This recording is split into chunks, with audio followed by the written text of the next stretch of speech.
quickly because he can't, because he has to get elected first, and I don't think it's going to happen. It's scary. All right, we're streaming. We're streaming. You know our fans do not like our politics.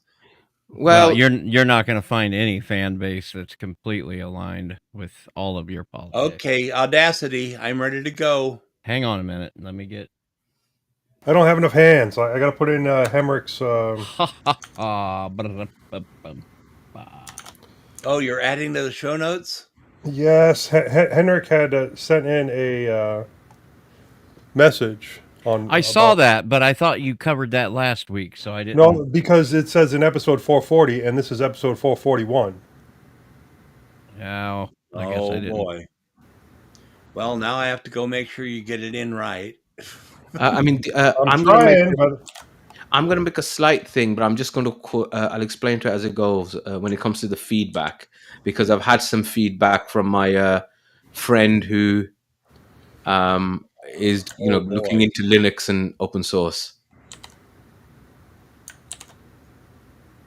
Hang on, I got some TikTok shorts to watch first. All right, Moss, I'll let you handle the formatting on that since I can't seem to get it, and I don't want to be doing it over you. Well, it should just be this.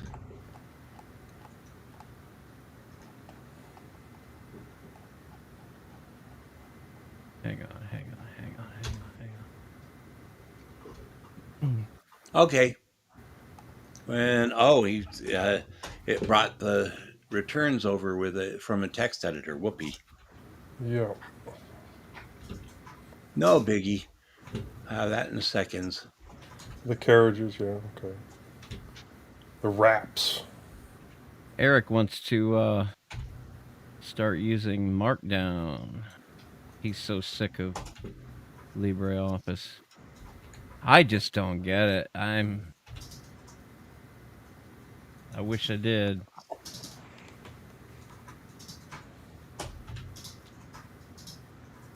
I don't know why this whole section is like tabbed over so far. Okay, well, I don't know how to untab it, but we at least got the button up there that looks like a decrease, one that says decrease indent. Okay. That doesn't change a thing, Bill. I was going to say, you got to select it first. Select what you want to move. I am there. I don't see anything. It's not changing anything, Bill. I don't see anything.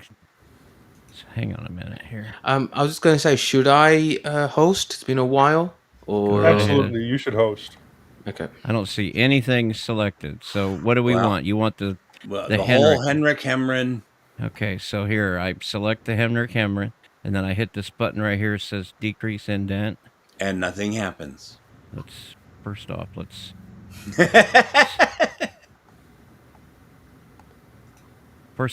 change it from normal to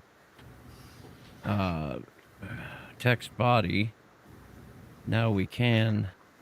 Moss, I'm going to do the first news article myself because I'm hosting, and then I was going to put yourself for the Mint monthly news. Yeah, give me a little article. And just like last time. No, I get the 2-paragraph articles, and everyone else gets the 5-minute articles. Yeah, and you can have the Seattle's Living Computers Museum. That's a big one. You can have Firefox's weather tab as well. Oh, okay.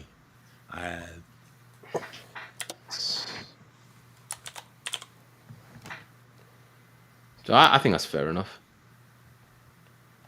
Give Bill the one in security. Yeah, one in security and policy. Yeah, let's just get Bill to that one. Yeah. So it's not just one of us talking most of the way through. Wait, did you get it, Bill? Did you get it, Bill? Yeah. Yeah, you didn't sound too excited. Yeah, but I'm trying to. I mean, I don't want to spend all day on it. Wow, now it's way over. Yeah. We need to move it back over with the rest of the thing. And it's the wrong damn font too. Oh, you're right.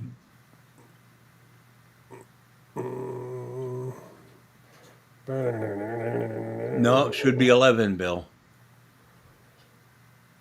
Let me make this full screen so I can see what the heck. You just made it 12. Well, that's the...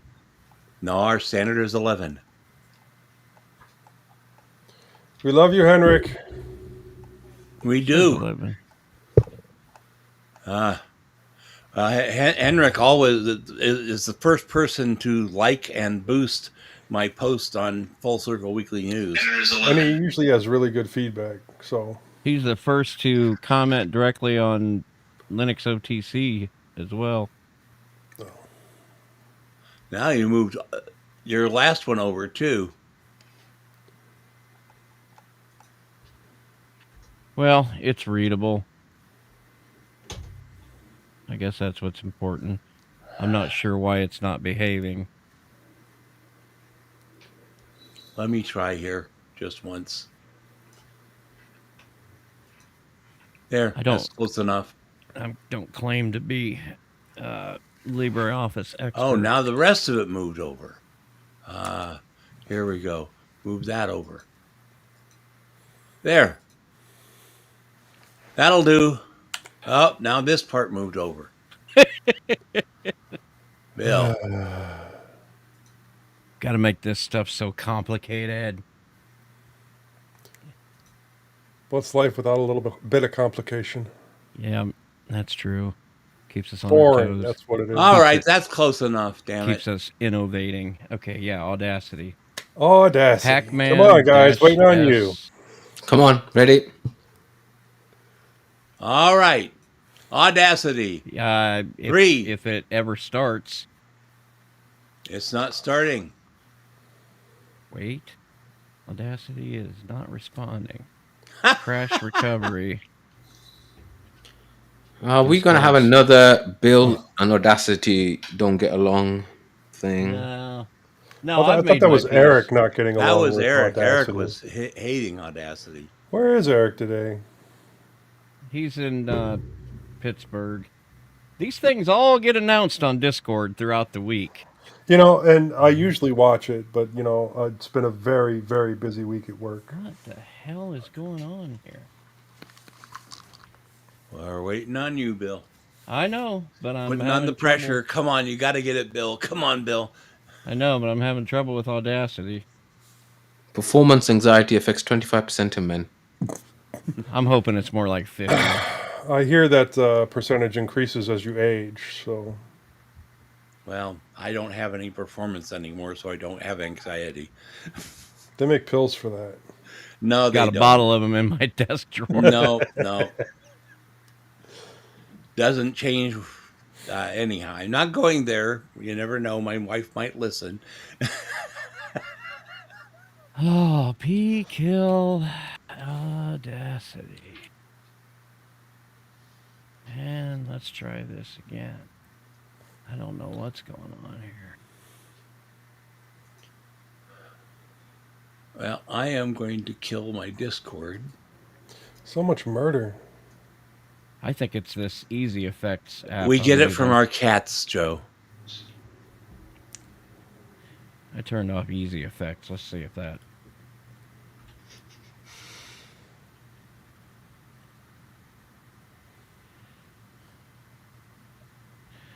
Nope.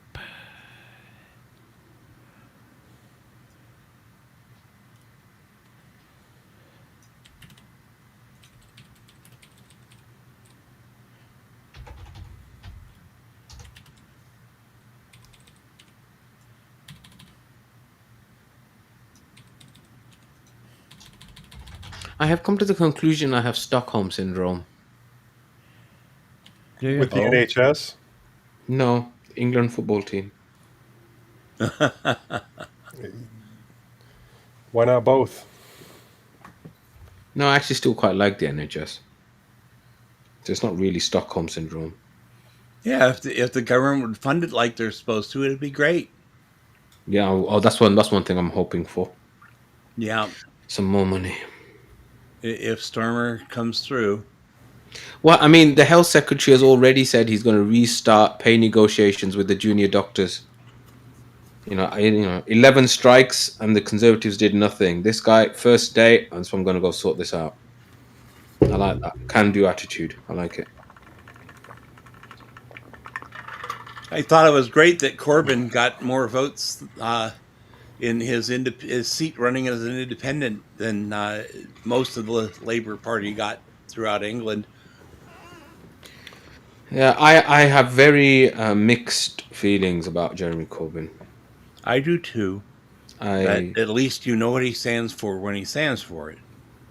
Yeah, the only thing is the stuff that he stands for isn't necessarily I understand. palatable. Like some of the stuff he said about Russia and Ukraine and Serbia and Kosovo and back in the day Iraq. I'm not a fan. Well, what he's saying now about the Palestinians is very much on point. Oh yeah, no, 100%, 100%. But I just worry that he's just using that vote. I had an idea this morning. We should try for a 3-state solution in Israel, since the PLA and Hamas do not get along. Have a East Palestine and a West Palestine. What the hell? So you know what? That has actually been floated before this war. It was something that actually the Israelis went for. They tried to push for it, saying a 3-state solution. The thing about that is that from an economic perspective, it's going to almost definitely mean that both of the Palestines will be incredibly impoverished because one won't have any access inland and the other one won't have any access to the sea. Hmm. And Well, Gaza that, that, Strip that was originally, when they created the state of Israel, Gaza was considered still part of Egypt, and if they just go back to that border, then there shouldn't be a problem. So that then comes back down to the fact that both Egypt and Jordan gave up any territorial claims to those areas. I mean, unfortunately, someone who knows too much about the whole Yeah. Israel Palestine thing, nobody comes out of it looking any good. There are no heroes. They're only villains, and the Well, villains I'm are sure just the people watching our stream are getting very excited by our chatter here. Well, we're just having a conversation while we're waiting for Bill to fix his Yeah, I Audacity. True, but it will stay on the YouTube until hell freezes over. Yeah. Yeah. Hey, well, look, I'm very open about my Or if you're stances. Scandinavian, until hell thaws. Yeah. Uh, But I have also believed that the so-called Arab nations have had absolutely no interest in the uplift of Palestinians, and they've always just been using them to try and extract more stuff for themselves. And it's disgusting. Frankly, it's disgusting. I can go on at length about this. The okay. idea that, for example, any Gazan would be okay. It's all right. We're Egyptian now. No, it's not happening. Well, Not they happening. were before, anyhow. For that Were they? matter, Were they? uh, well, I could really get people mad if I went on my next tangent, so I will just keep my mouth shut. But then, what is a nation? Does a nation even exist? Is it an Do we invention have of the Audacity Vienna? yet, Bill? I do. I don't know why I do now, and I didn't a minute ago, but I do. Okay, well, let's get Audacity going, guys. God sakes. Sorry, 3, folks. 2, 1, record.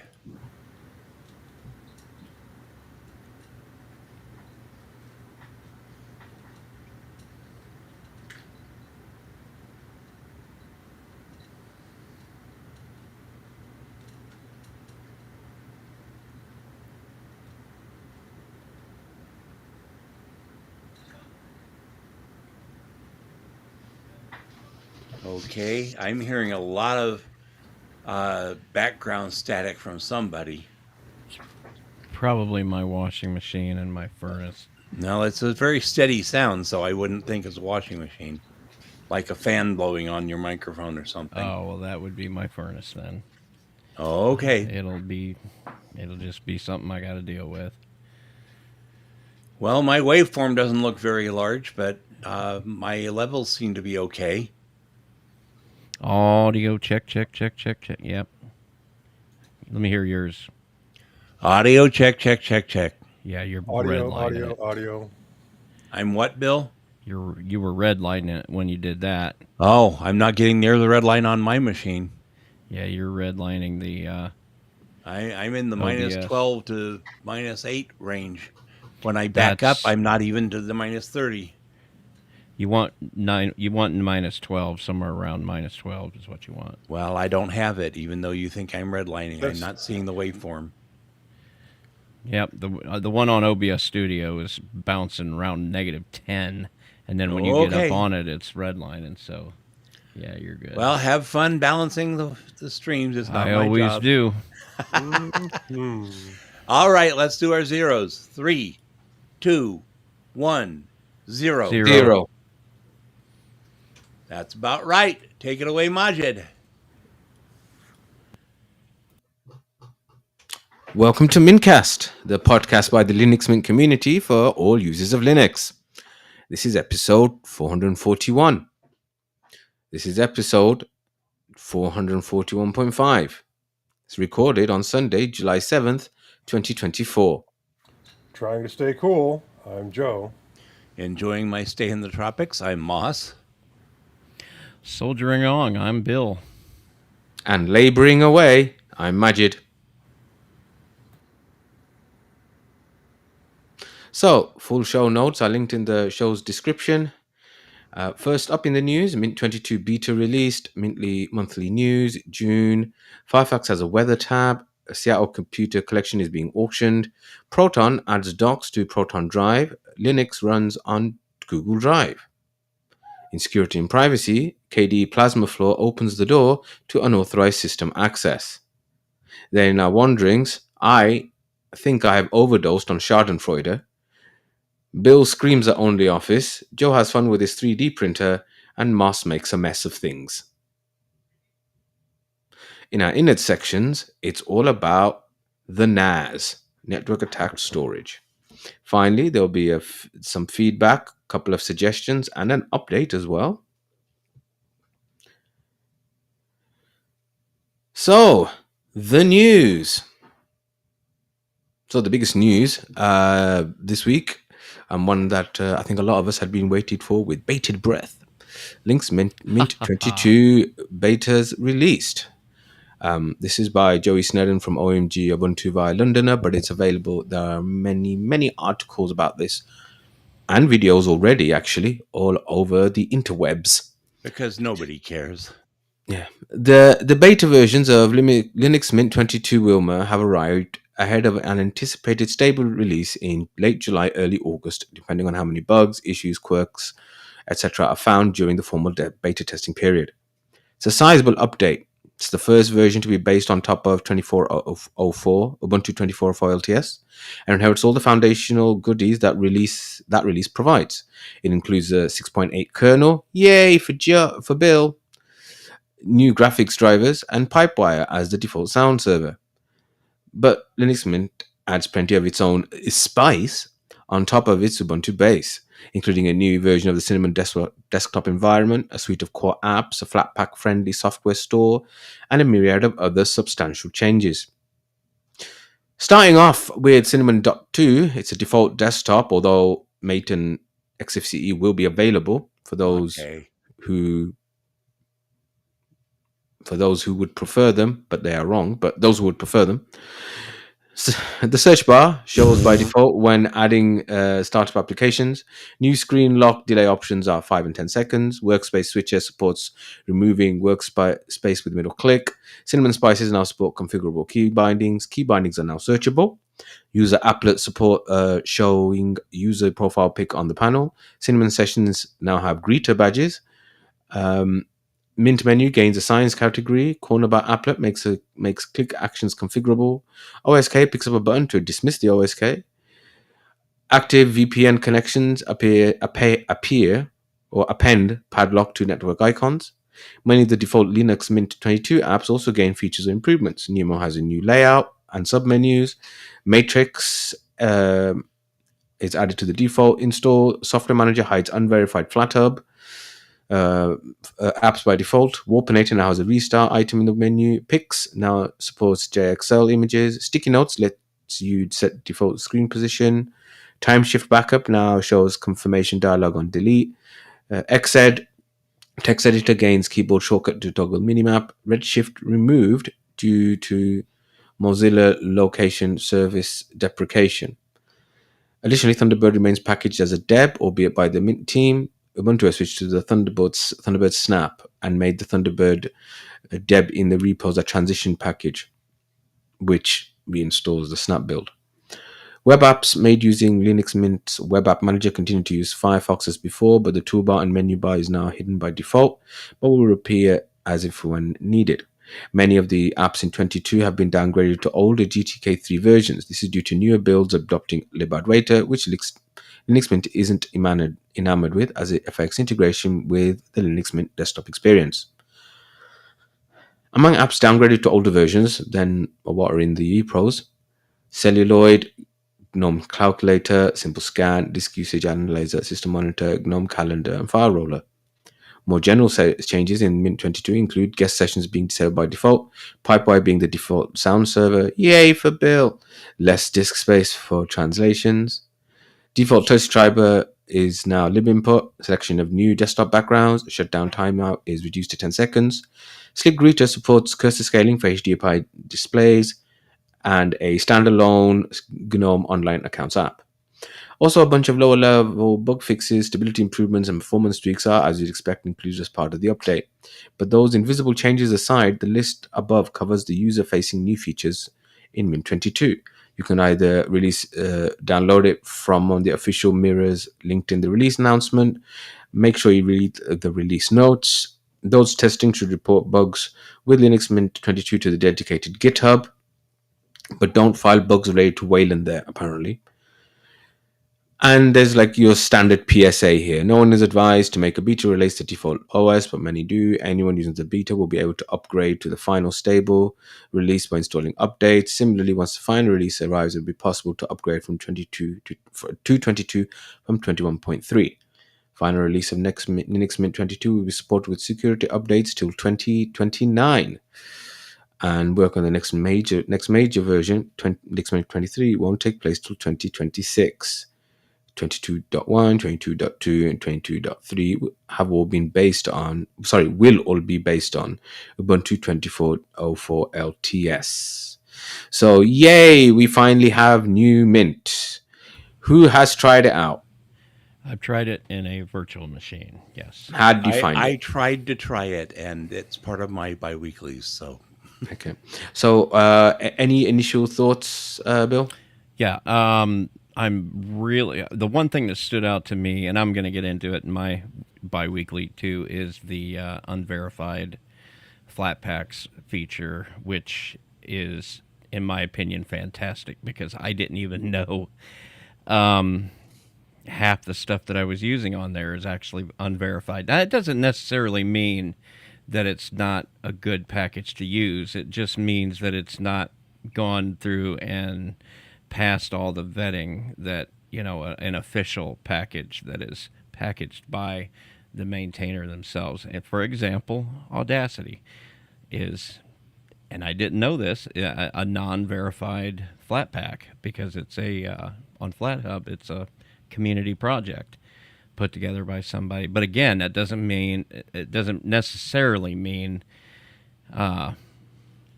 that you shouldn't use it. It's just something you need to take into account. Well, now by default, the software store on Mint it defaults to not showing you those flat packs. So if you want to see unverified flat packs, you've got to go into the settings on your software center and turn it on. So there is that. It'll probably keep people a little more safe in the long run. But yeah, that's an interesting thing I saw. Pipewire, of course, yes, that's good news. I've got first class support for the Focusrite devices right from the kernel. That's nice. Um, Beyond that, you could be forgiven for spinning it up and just thinking that this looks exactly like 21.3 or whatever. So I downloaded it, put it on my Ventoy stick, had a play around with it. Was thinking about whether to install it or not. In the end, I didn't. But not because there's anything wrong with it, just because I thought I'd go for something else. Um, if you're looking for massive leaps and bounds in the way that the Linux desktop works, Linux Mint isn't the distro for you, and it never has been. Yeah, Yeah. that's in fact, it's one of its selling points. The fact that it has this traditional desktop paradigm with Cinnamon, Mate, XFC, etc., etc. And so, in a sense, a lot of their releases have been iterative on the surface. How I was watching a couple of videos about the beta. One was from uh, our former guest, Infinity Galactic, on his channel, and another one I think was from Nick from My Linux Experiment on his channel. And there were some interesting under the hood things that I was not aware about. So, for example, the kernel. So, in the normal Mint releases, the kernel that you're set on, so 2204, Ubuntu 2204 was based on Linux 5.15. That basically didn't change for the entire duration of Linux 21's existence. Near the end, after 21.3, you could get Edge ISO, which would had a newer kernel 6.5, if I want to, if I 6.5. yeah, if I remember correctly.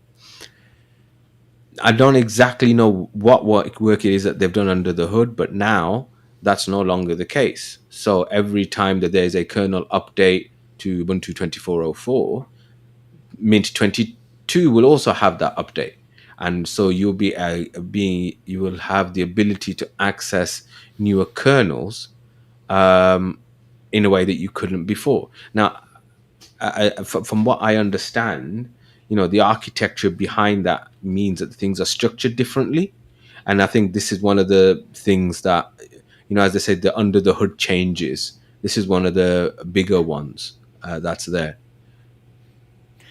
I think we can view it as a positive, really, because I mean, to be fair, you always had the Linux kernel tool built into. Yeah, you kind of had to know how to get to it, but you can get newer kernels on Mint. But like you said, the newest one you could get on 21 was 6.5.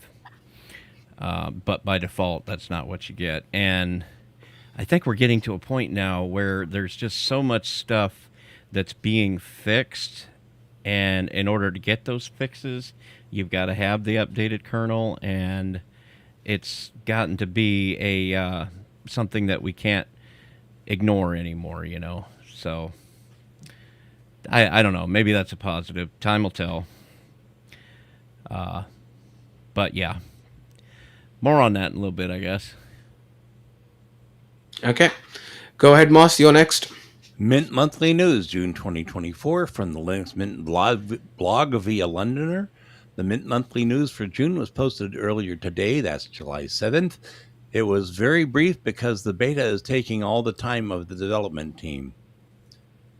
Linux Mint 22 looks like a solid base for the future, but there are many bugs in this beta. 109 bug reports have been received so far, 53 are still open. Some of the issues are important: AppArmor security changes leading to application crashes, HW acceleration playback libs making Xorg crash, Flatpak/Mint install issues, etc. So the team is really happy to get the feedback before the stable release. They are fixing the bugs bit by bit and sending updates as they go along. It's exciting. The release gets better every day, but it takes time. It's hard to give a precise ETA for the stable release. The release is expected this month, but this beta phase will take longer than the traditional 2 weeks. I've noticed some problems because with Arch, I'm writing the Lightning with Cinnamon and all of that. development, and I've had a couple of problems where I've had to downgrade. I've had to downgrade Cinnamon Session because of a bug where if you just shut down from the menu, it won't shut all the way down. It goes straight to your light DM menu, and you look it up, and it's a fairly new issue, and they're doing a lot of rewriting. I mean, 22 is going to be. It might not look like a huge difference, but under the hood, it's going to be a whole different ball game. And they've rewritten a lot of stuff, and it's causing some strange edge cases. So I almost kind of predict that we might not see the stable release until well into August, if I was to make any prediction whatsoever, because it does seem like a lot of work going on. But then again, I could be wrong. They could be working on this 24 hours and ironing this stuff out as we speak. But yeah, cool. It must be getting harder because they used to be able to get the release out by May 30th, the stable by May 30th. And it's gotten later and later. And now Clem is saying the end of July, and Bill is saying early August. Okay. Firefox's new weather tab from OMG Ubuntu, written by Joey Snedden. Mozilla has big plans for its browser, and among a few new features expected to rain down on us this year is greater personalization of the new tab page. The ability to set a new tab background image is certain to be the most eye-catching and most long-awaited customization change, but a series of smaller, more practical tweaks are in the works too, like being able to see weather info on the new tab page. Obviously, visiting a dedicated weather website is a proactive way to find out the latest forecast info and temperature, but having at-a-glance conditions visible each time you open a new tab in Firefox, a page I see more times in the course of a day than anything else, is zero effort. The information comes to you. Now, the new tab weather widget in Firefox isn't ready yet for the masses, so you won't find a settings toggle for it surfaced in the core UI. But if you want to try it out early, you can. You don't need to install a beta build. In the latest Mozilla Firefox 121 release, simply do the following. Go to About Config in a new tab, accept risk and continue, search for browser.newtab-page.activity-stream.system.show weather. Double-click the result to enable the feature. Now, when you open a new tab, you'll see a current condition and temperature nestled in the upper right corner of the otherwise largely empty new tab page. You can choose to see a simplified or detailed, but not that detailed, mind layout, and switch between Celsius or Fahrenheit as your preferred temperature unit. As the widget strapline notes, AccuWeather is being used as meteorological backend for this feature. Clicking the widget opens the AccuWeather website in a new tab with more detailed information on the locale. As this feature is neither enabled by default nor exposed in the settings panel, you shouldn't expect much of it. It's a work in progress. It may error out, might not work in all locales, and so on. The widget fetches weather info for the auto-detected location. This location may be imprecise or flat out wrong, especially if you use a VPN, a mobile tether, etc. Right now, Firefox doesn't let you manually search for and set a weather locale, but that feature is coming. After enabling this weather widget, you can easily disable it. Click on the cog icon on the new tab page and slide the show weather toggle to the off position. Caveats aside, as a forecast of what's to come, Firefox's new tab weather widget appears to be a well-considered addition. It's minimally designed, non-distracting, and adds a lick more utility to the starting page, somewhat needed since given other browsers are ramping up theirs.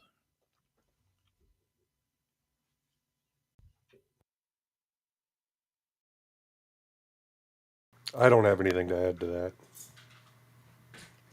You got so crickets here. Okay. I don't usually use Firefox anyway, so I'm using Firefox more and more now, just more on principle. But I might it's not. end up using it after Chrome actually makes their app changes.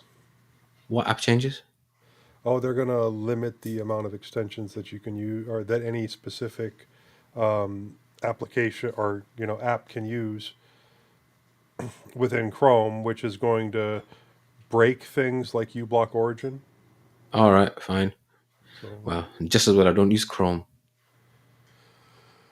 about that time, I'll be a Firefox user again. Okay. Well, feeling like Gary Moore here, reading all the news. Seattle's Living Computers Museum logs off for good as Paul Allen Estate will auction vintage items. This is from GeekWire. Living Computers Museum and Labs, the Seattle institution created by the late Microsoft co-founder Paul Allen as a hands-on showcase for rare computing technology and interactive displays, will not reopen more than 4 years after closing near the start of the pandemic. Allen's estate, which has been managing and winding down his vast array of holdings since his death in 2018, confirmed to GeekWire that the 12-year-old museum is closed for good. The museum website and social media accounts were taken down Tuesday. The estate also announced Tuesday that some key pieces from Allen's personal collection of computer artifacts, displayed over the years at Living Computers, will be auctioned off by Christie's as part of a broader sale of various Allen items later this year. The estate says, in keeping with Allen's wishes, proceeds from the sale of any items will go to charitable causes. Allen's sister Jody Allen is the executor of his estate and for several years has been selling pieces of it, ranging from Seattle's Cinerama Movie Theater, the Everett, Washington-based Flying Heritage and Combat Armor Museum, Vulcan Productions, Stratolaunch, the super yacht Octopus, and more. The estate previously teamed up with Christie's for a November 2022 auction of 155 masterpieces from Allen's extensive art collection. It was the world's most successful single-owner fine art auction ever, raising a record $1.62 billion. The new auction, entitled Gen 1 Innovations from the Paul G. Allen Collection, is billed as, quote, a celebration of first-generation technologies and the pioneering minds behind them, end quote. The event will feature more than 150 items in 3 separate auctions, including First, the History of Computing, an online sale closing September 12th. This auction pays homage to Allen's role shaping the modern computing landscape. A highlight of the sale is a computer that Allen helped restore and on which he worked, a DEC PDP-10Ki-10. Built in 1971, it's the first computer that both Allen and Microsoft co-founder Bill Gates ever used prior to founding Microsoft. It's estimated to fetch $30,000 to $50,000. Christie said details about other computers and related items from Allen's collection will be shared this summer. There's considerably more to this article at the link in the show notes. Anyone been into buying? Not at those prices, but that is kind of cool. Little chunk Well, of I history still have right my there. Z800. I'm just a poor doctor. I can't look at Yeah, these. poor doctor. I am. I'm very much a poor doctor. The fact that I'm a doctor is not the reason I am poor. Hey, The reason I'm fact that you poor have is a because I have family, 3 yes. kids. Yes. what kind of car do you drive? Me, Yeah. I drive an Audi A4. Uh-huh. Okay, Yeah. moving on. Yeah, Yeah. which I'm in debt for. Mm. Yeah. In I'm Europe, still on my you- little Mazda 2 and loving it. in Europe, your Mercedes is like the Chevrolet here, and the BMW is like the Ford, and then Audi is kind of like, I don't know. Still One of those. expensive. Well, he's not driving a Lambo just yet. Yeah, you As see- I plan on driving my 2001 Buick Century until it dies completely. So my father was a man who used to like the Moving best on of to things. Majid for the news. Yeah, I'm gonna have to get this anecdote in. I'm sorry. He used to like the better things in life, and so even in the mid 90s, he would be there spending 6, 7, 800 pound on suits and 300, 400 pound watches. Remember, we're talking about the 90s, so add your inflation on, right? And my mum would always be complaining about, why are you spending all this stuff? We haven't got the money to do it. We haven't got the money to do it. And I feel like I have just turned into my father. I've got all this bling and not much bank balance. But anywho, that's the end of that anecdote, and onto some technology news. Tech news. Proton launches its own version of Google Docs. Yay for me! From We'll Engadget. see. Okay. Ooh, Yeah. doo, doo, doo, doo, doo, doo. Okay. Proton now has its own version of Google Docs in its Drive Cloud encryption storage service, and like the company's other products, it comes with end-to-end encryption. The company says its flavor of Docs offers a unique solution in a market where most popular products neglect privacy, and recommends it for use in the healthcare, media, finance, and legal industries. Proton Docs has advanced formatting and image embed options like Google Docs has, and can create, open, and edit documents in multiple formats, including Microsoft's DocX. It has collaboration tools similar to Google Docs as well. Users can invite anyone to view and edit their documents, though those without a Proton account will be prompted to create one first. The free tier Proton Drive includes essential document features, so people don't have to pay for the service if they don't want to. Participants will be able to add comments to the document, reply to them, and resolve them. And users will see other participants' presence and their cursor placements in real time. So that they know who's working on which part of the document and what their edits, and so that the edits don't clash. Proton didn't say where the launch of Docs meant it's going to be rolling out analogs of Google's other workspace apps in the future, but the company did expand its offerings with several different products over the last few years. In addition to Drive and of course email, the company has a VPN, encrypted calendar, and a password manager. Docs will make its way to Proton users over the coming days. More information is available at Protein blog. Yeah, so I thought this was a good idea, but William, you have made me wonder. What could be the issue? Well, you only have a word processor, from what I can tell right here. I'm looking, and it's fine. Well, that's what Google Docs is, but okay. Well, you've also got a spreadsheet and a presentation. But Google Proton Docs bought, is the whole. Proton bought Standard Notes. They haven't bought a spreadsheet yet. Is that what this is? Standard Notes? Because I thought it's Standard based on Notes their was. code. This is a full word processor right here. So I think that Apparently, to me, it's more of a full word processor if you're a paid user than if you're a free user. To me, this seems like a proof of concept for them. They're like, okay, let's see if we can get a Google Docs style word processor out, and that's working with all the privacy and security issues that they have. And if so, then they can start thinking on building the other offices so that you might end up with a Proton Office suite, for example. But They're it's everything early. out there, and then they're seeing what sticks, and then that's where they will put their development time and money.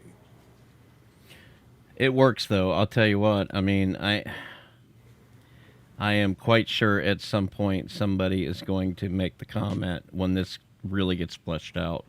Because right now it looks a lot more like the Markdown editor built into Nextcloud, but it's got everything. It's got everything we would need for our show notes. It's got a lot more simple. Yeah, but you have to create. So we just need a Visionaire account for mintCast, and I'm using my free account to use this right now. You get. Yeah, but if we wanted to use it, I'd have to create a Proton account because I needed another account somewhere. Yeah, I get it, but I mean, I'm just saying we could get a Visionaire account and bring everyone in on that account, just like I did with Firecats. But you get 2 gigabytes of free storage, which would be more than enough for show notes for probably about 30 years. Just not show audio. No, that you're going to pay for. No, there's never going to be a better option than Nextcloud. Well, I mean Google Docs as far as or Google Drive as far as the free online thing, but is 15 gigs still the start? Yeah, 15 20 gigs is the start. Oh, is it 15? Well, again, if you had a Visionaire account, you'd have a lot more Proton Drive too. Well, it sounds like we got a volunteer. Not to pay for it. Well, okay, so we've got a zero budget, so we have to find $0 solutions. I mean, having used it, It is a little bit sparse, I must Oh, say. it's way sparse, but I mean, I think about what Just saying. our need Is it more package or is. less than what we're using now? It's way less. Way less than what we're using now. It's more akin to the Markdown editor built into Nextcloud than it is the document.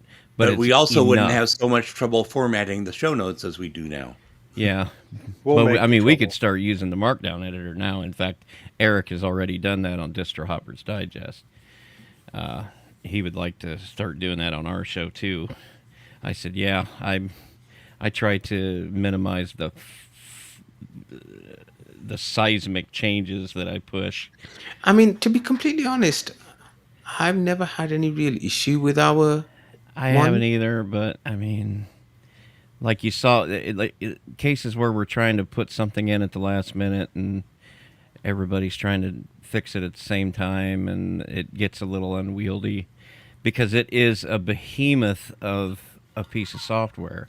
I mean, it's got everything, and there's no light version of it, which that's what's needed in this space is like a LibreOffice Lite type thing instead of the entire. You are literally getting the entire fleshed out version of LibreOffice in Calabra, but this looks really cool for anybody that wants document management, basic document management, and they're not charging a dime for it. Yeah, but it's very, very sparse, man. It is. All you're really going to be able to do is keep it as something for reminders or lists or to dos or something like that. You're not going to be writing your next novel on it.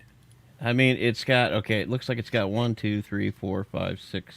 8. People used to write It's novels got on eight. typewriters. I'm just saying. It's got 8 fonts, Yes, okay, I knew it. I knew somebody would come up with something like that.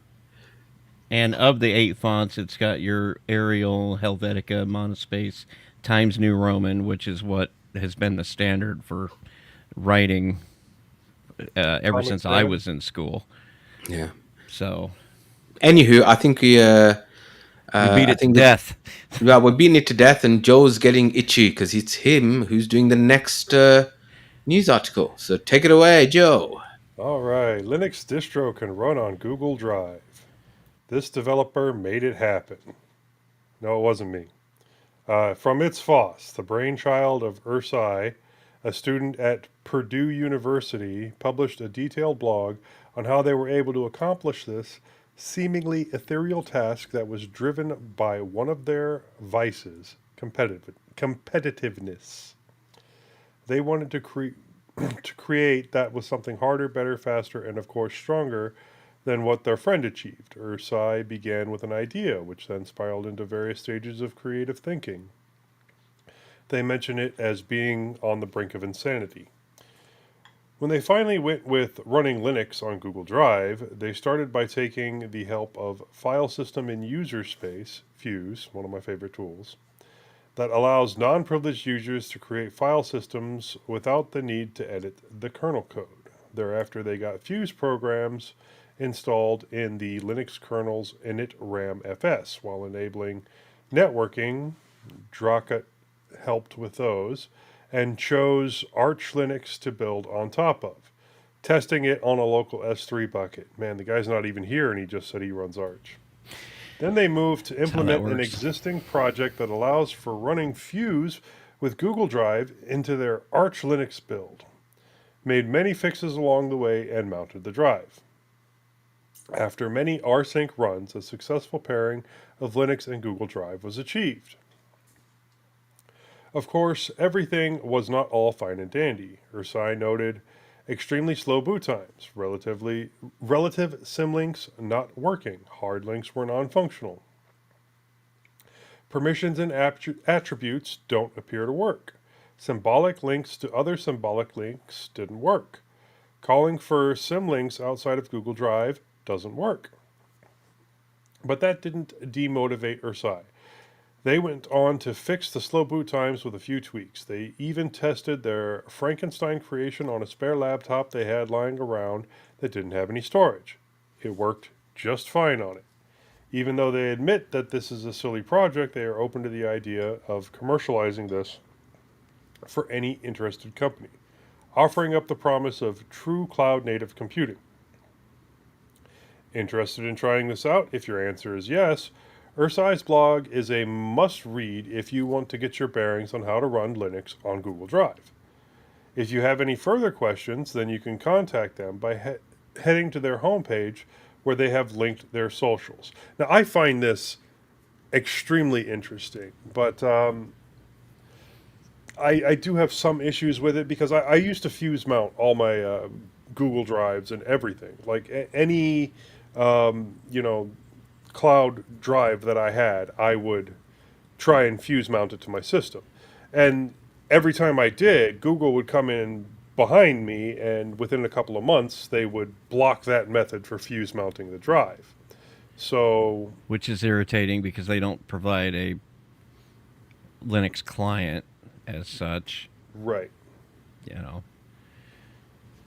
Exactly. They don't provide a Linux client to be able to just mount the drive. So I will probably dig into the blog a little bit. I don't know how deep I'll get, but it does seem like a really interesting project and something that I probably would have done, 10, 15 years ago when I was bigger into trying out that type of thing. And it does fit into some of what we're talking about today in the innards when we start talking a little bit about SANs. Did you want to try Let's Chat?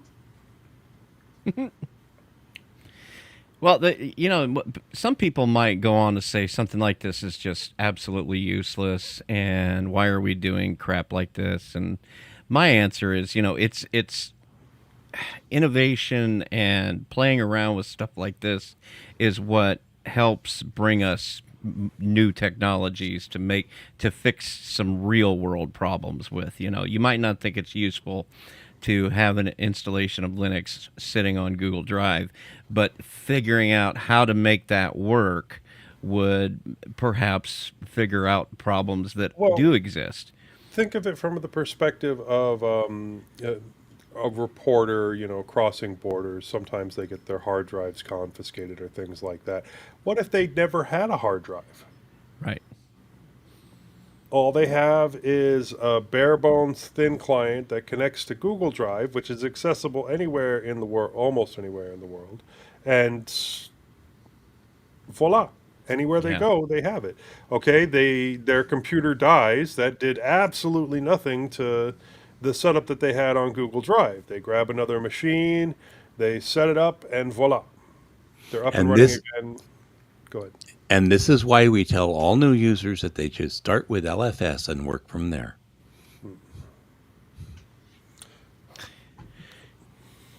Right. Right, you are.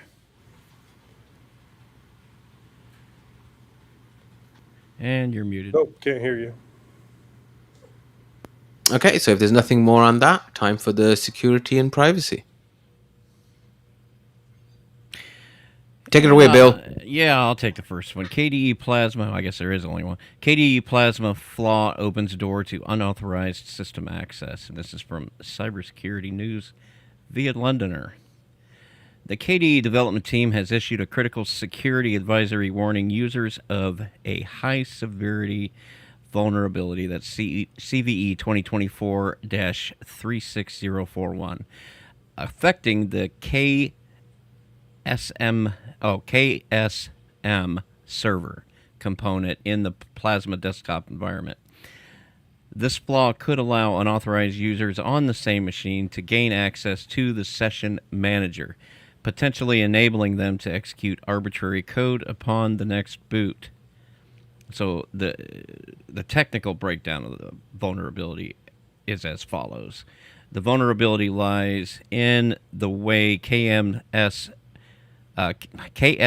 server, KDE's XSMP manager, handles connections via ICE. It incorrectly permits connections based solely on the host granting access to all local connections.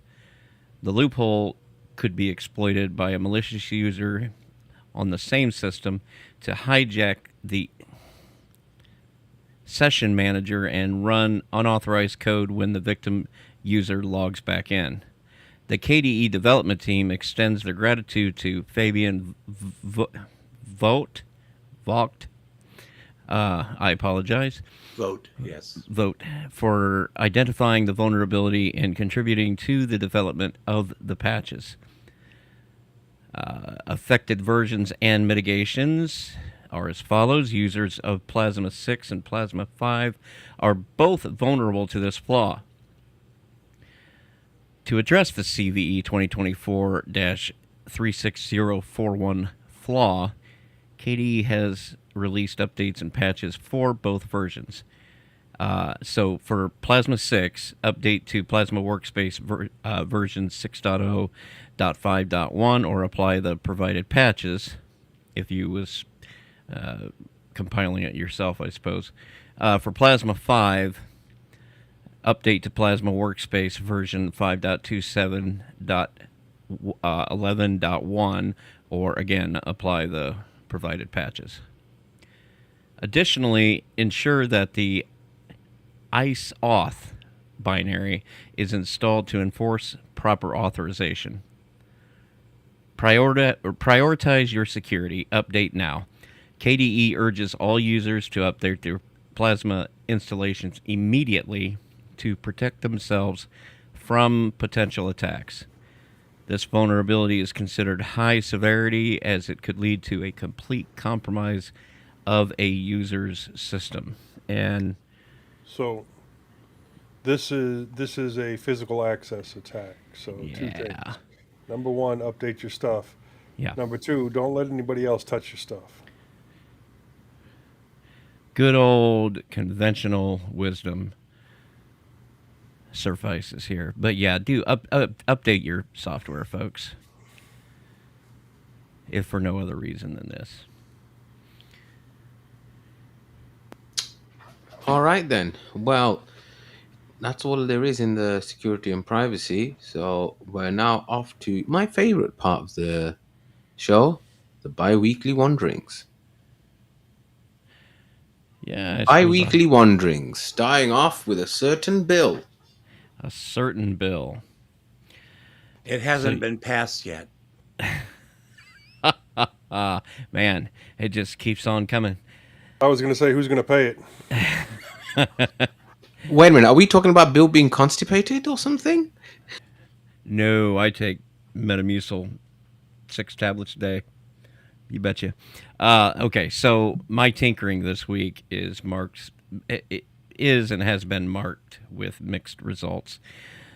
For some time, I've been attempting to build out the only Office server needed to back end the document management. We've thus far been using Collabora to satisfy. Some of the hosts have expressed their dislike for the LibreOffice-based solution, so I've been at effort trying to get the one single alternative up and running. As I've described before, Collabora is a single Docker container running to provide the document management capabilities for Nextcloud, and getting it up and running is fairly straightforward and has worked as it is intended for a little over a year and a half now, as far as I can tell. The Collabora container is a backend for the Nextcloud Office application in Nextcloud. The two things together give you the online cloud document solution similar to Office 365 or Google Docs. The alternative to Collabora is only Office, and the server component to that is called Community Document Server, which is by no means a similar solution to get up and running to Collabora. Now, that being said, if I was to choose a one-click option from like DigitalOcean or the like, it would be simple. We'd be sorted. I've already done the experimental work to get that up and running, and it's almost trivial to get only Office working on our Nextcloud, connecting to a droplet, running the necessary server bits. The problem, though, with that solution is that the droplet will not run on like a little $5 type droplet. It needs like a $20 dedicated CPU and all that. And that, yeah, $20 a month, which is well over the show's budget of $0 monthly, which we're already over that budget with everything else. The other problem, and probably far more problematic, is that I am a consummate self-hoster, and farming out something which I should be able to work out beyond what I can bring myself to cope with. Yeah, it's more than I can cope with, if you can't tell. And I guess I kind of find it unfortunate that we have so much friction with Collabora, and I do wish it was simpler. I wish it was, you could choose to run a little more stripped down version of it, because it's like we talked about earlier. Collabora and Nextcloud Office is full fat LibreOffice running on the cloud, and it's more than most people need to get up and running. But that being said, I've found it to be a nice experience once you wrap your head around the fact that it isn't MS Office or Google Docs. So everything you learned in college about MS Office is not going to transfer all that well to LibreOffice.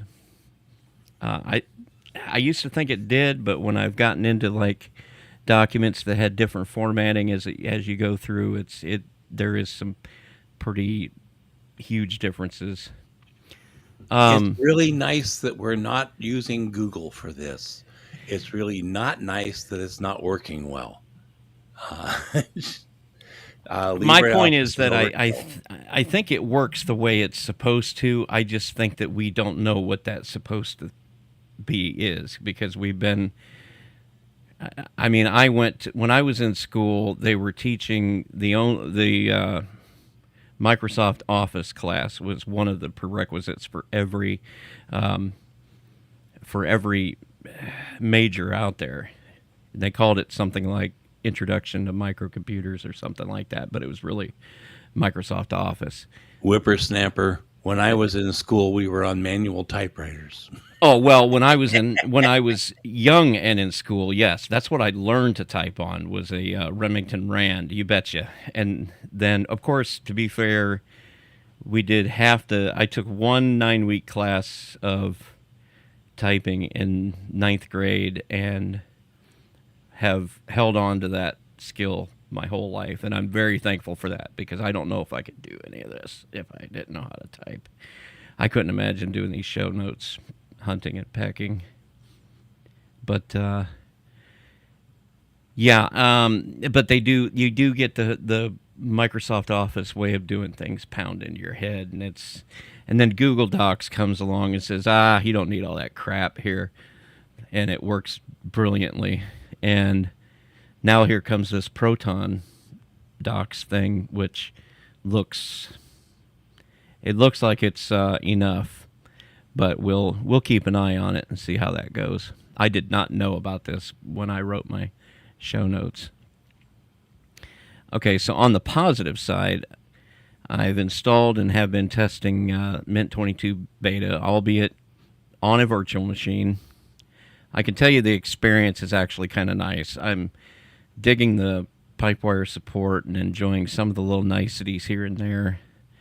The one thing of note, and we already talked about this, but I wrote it, so I'm going to read it, is the no-show unverified flat packs in the software store. That is a nice touch. That being said, I disabled it. I like how it still lets you know the package is unverified in nice, bright red letters. Interesting, as I said before, I had no idea the Audacity flat pack is, in fact, unverified. And it makes sense now, because if you install the Audacity flat pack, you get Audacity with a whole bunch of extra plugins that whoever is doing that particular flat pack has added to it, which kind of makes it nice. And it works fine. I've not had any problems with it. Well, other than just the little paper cuts here and there that Audacity in general has going on. And again, this doesn't necessarily mean the package isn't safe. It just means it's completely community supported. I'll continue to test the beta and report my experiences accordingly, though I don't foresee any problems. I've not had any problems.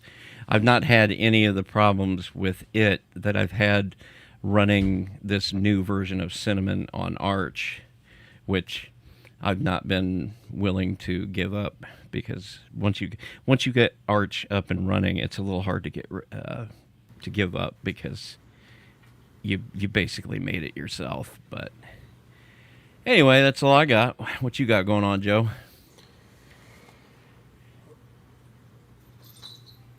Besides Well, that, after no, I wanted to say something, but I was trying to stop myself from saying it because I say it every time and it's a little stale. So the I'm Arch moving thing, it on. had something to do with Arch, didn't it? I'm moving on. After the show the other day, I had a meeting, but after that, I worked on my 3D printer. I had been having problems with extrusion, like to the point where the PTFE tubing was ripping out of the coupler. I first attempted to shorten the PTFE tubing to get rid of the worn parts, but the same thing was happening. Then I went on to clean the nozzle to make sure that it was clear because, if it's clogged and it's still trying to push through filament, that could put pressure on the coupler. That did not work. Same issue. I tried a cold pull to clean the nozzle, and then I just changed out the nozzle and the coupler. Still the same problem. What finally fixed it was replacing the PTFE tubing entirely with Capricorn. I had some lying around. This also meant taking the hot end apart so that I can make sure the whole channel was clear, which it was not, as it looked like there was some of the previous color of filament still inside the chamber. Since I had it torn apart this far, I got out my Dremel and I cut a groove across the mounting bolt that was stuck in the hot end, and I used a flathead screwdriver to remove it and replace it with another. Afterwards, my prints cleared right up. I was concerned that the heating element may have gone bad, but that looks to not be the case. I have, however, added a new hot end with the heating element and the temperature sensor to my Amazon queue for one of the next times that I'm shopping and have, the extra money for it. Previously, I had gotten one that includes the fan shroud as well, but since I'm using a 3D printed fan cooler and some Noctua fans, that is no longer necessary, and I should only need to get the block and the heating element and the thermistor. I have also previously on the show discussed how I have added couplers to the fan connectors, which makes swapping them out very easy, but the heating element passes through a lot more power, so I'll need to do some research first before I put a coupler on that. I'd like to put one on both the heating element and the temperature sensor, the thermistor. Work has kind of taken over my life again. With one person being out the entire month of July, I am putting in a lot of extra hours and weekend work to, keep the balls juggling. It does make it difficult to keep up with these hobbies. Now, we're also going to have a person out for the entire month of November and another person out for most of the month of December, so a lot of the rest of the year is going to kind of suck. Because I also have to figure out where I'm going to take my leftover 3 weeks of vacation, and one of them is going to be the week of Christmas so that I can go to El Paso and we can visit the in-laws. Now, I also decided to try out my Steam Deck in docked mode with a mouse and keyboard, and I started playing some Axton again on Borderlands 2. I'm having a lot of fun with it. Axton, it has never been one of my favorite characters. I didn't play him all the way through.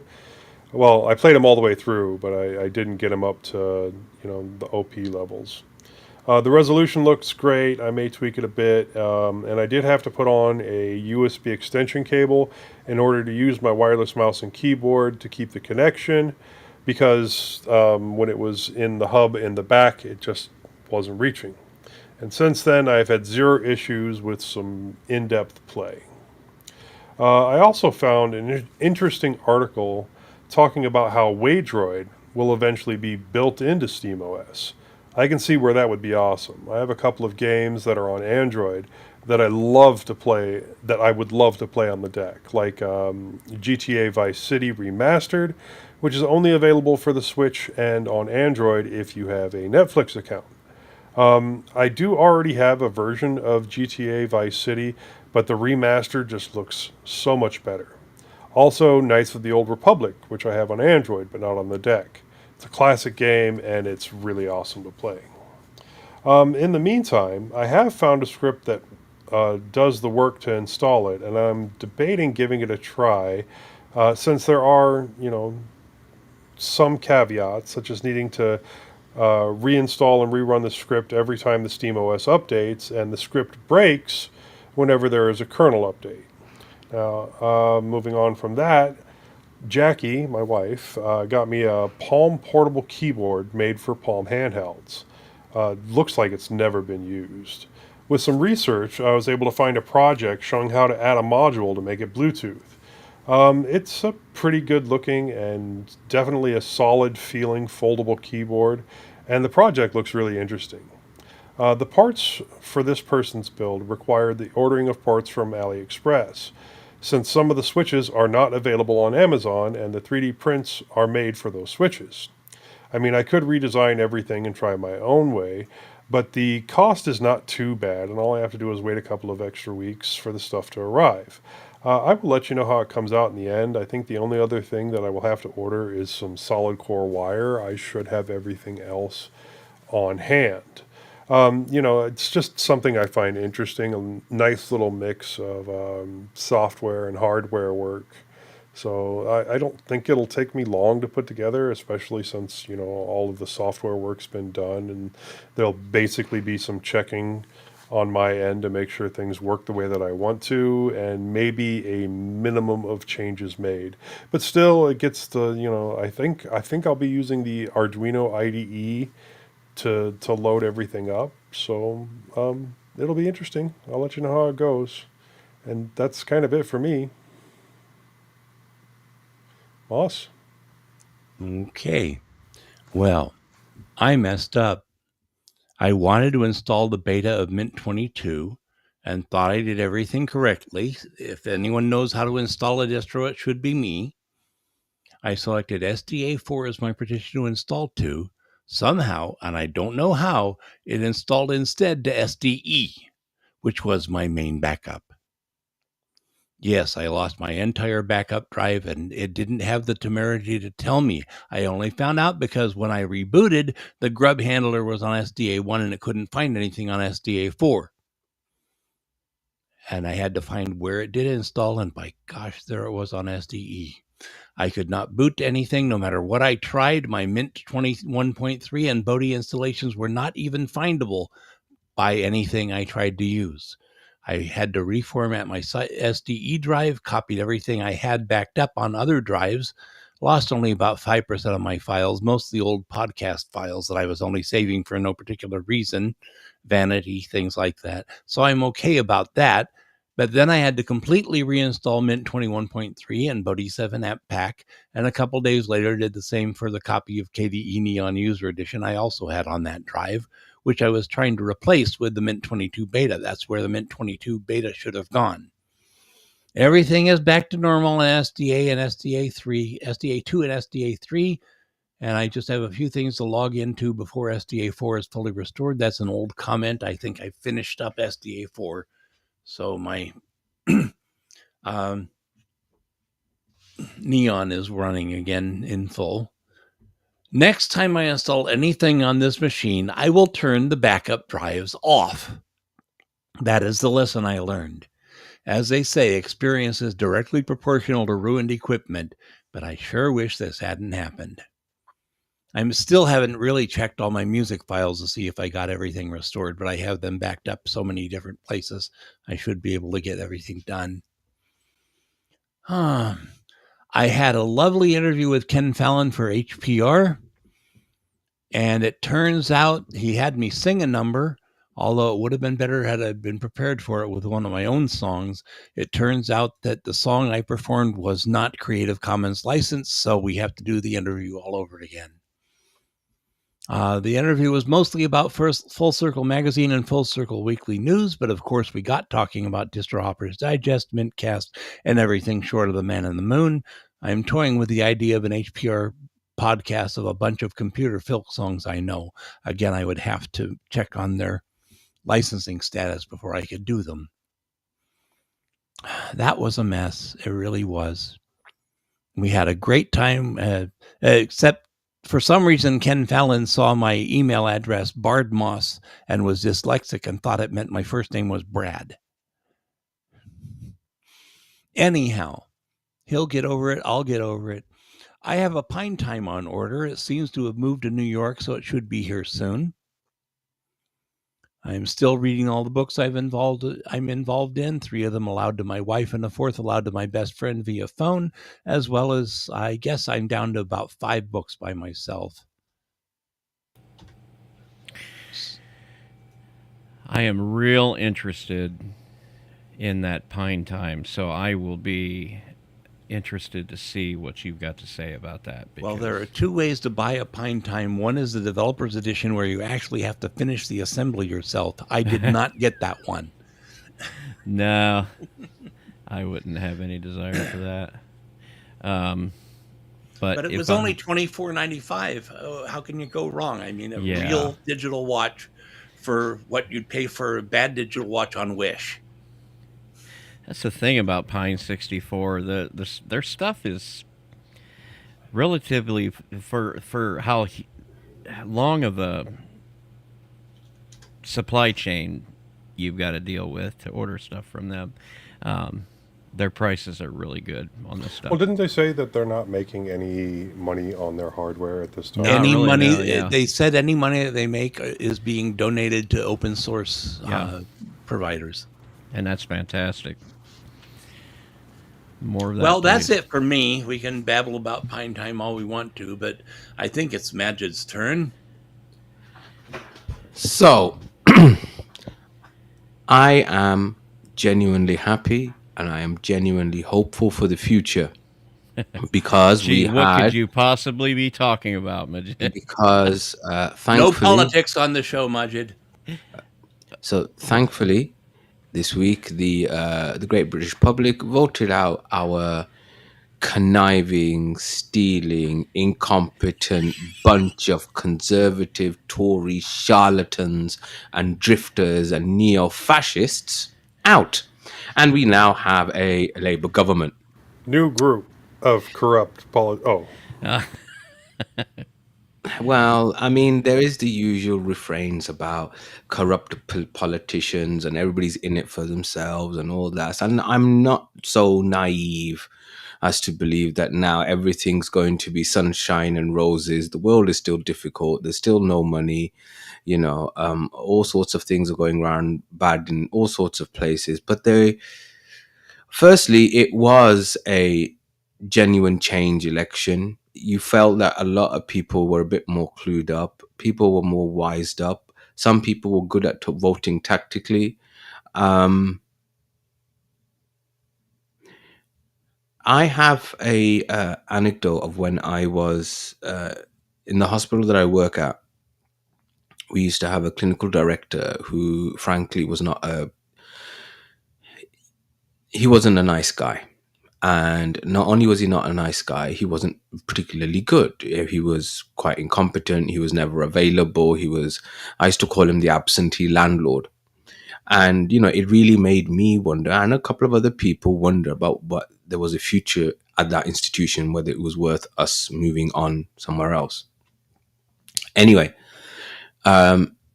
his tenure finished and a new clinical director came in.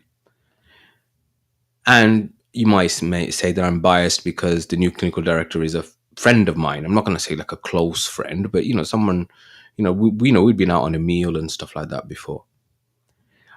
And just seeing someone who gave a shit, was interested in the quality and the care that the patients were getting, was an advocate for the staff was available, you pick up the phone, he was there most of the time. Even on days off, he would be sitting in his office available to chat about all sorts of things. And within a 3-4 month period, the entire vibe of our department changed. And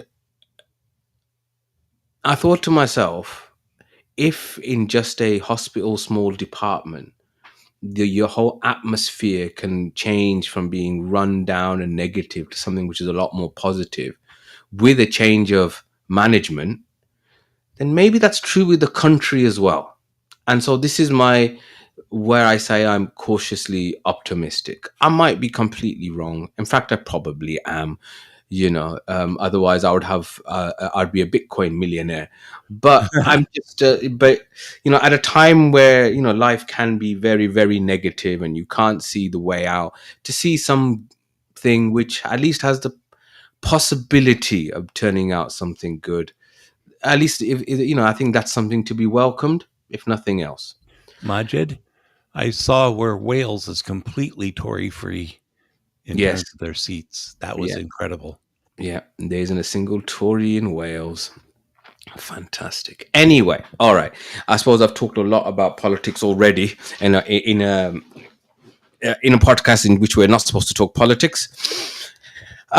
So, as I mentioned last time, I was having this random Wi-Fi connection disconnection thing on Ubuntu. Initially, I thought it was the Ubuntu Unity distro that I had running on this podcast rig, but now it became common that it was on all the different Ubuntus that I had and its flavors on my machines. So I decided to distro hop. Now this distro is this desktop that I've got here is running Aurora Immutable.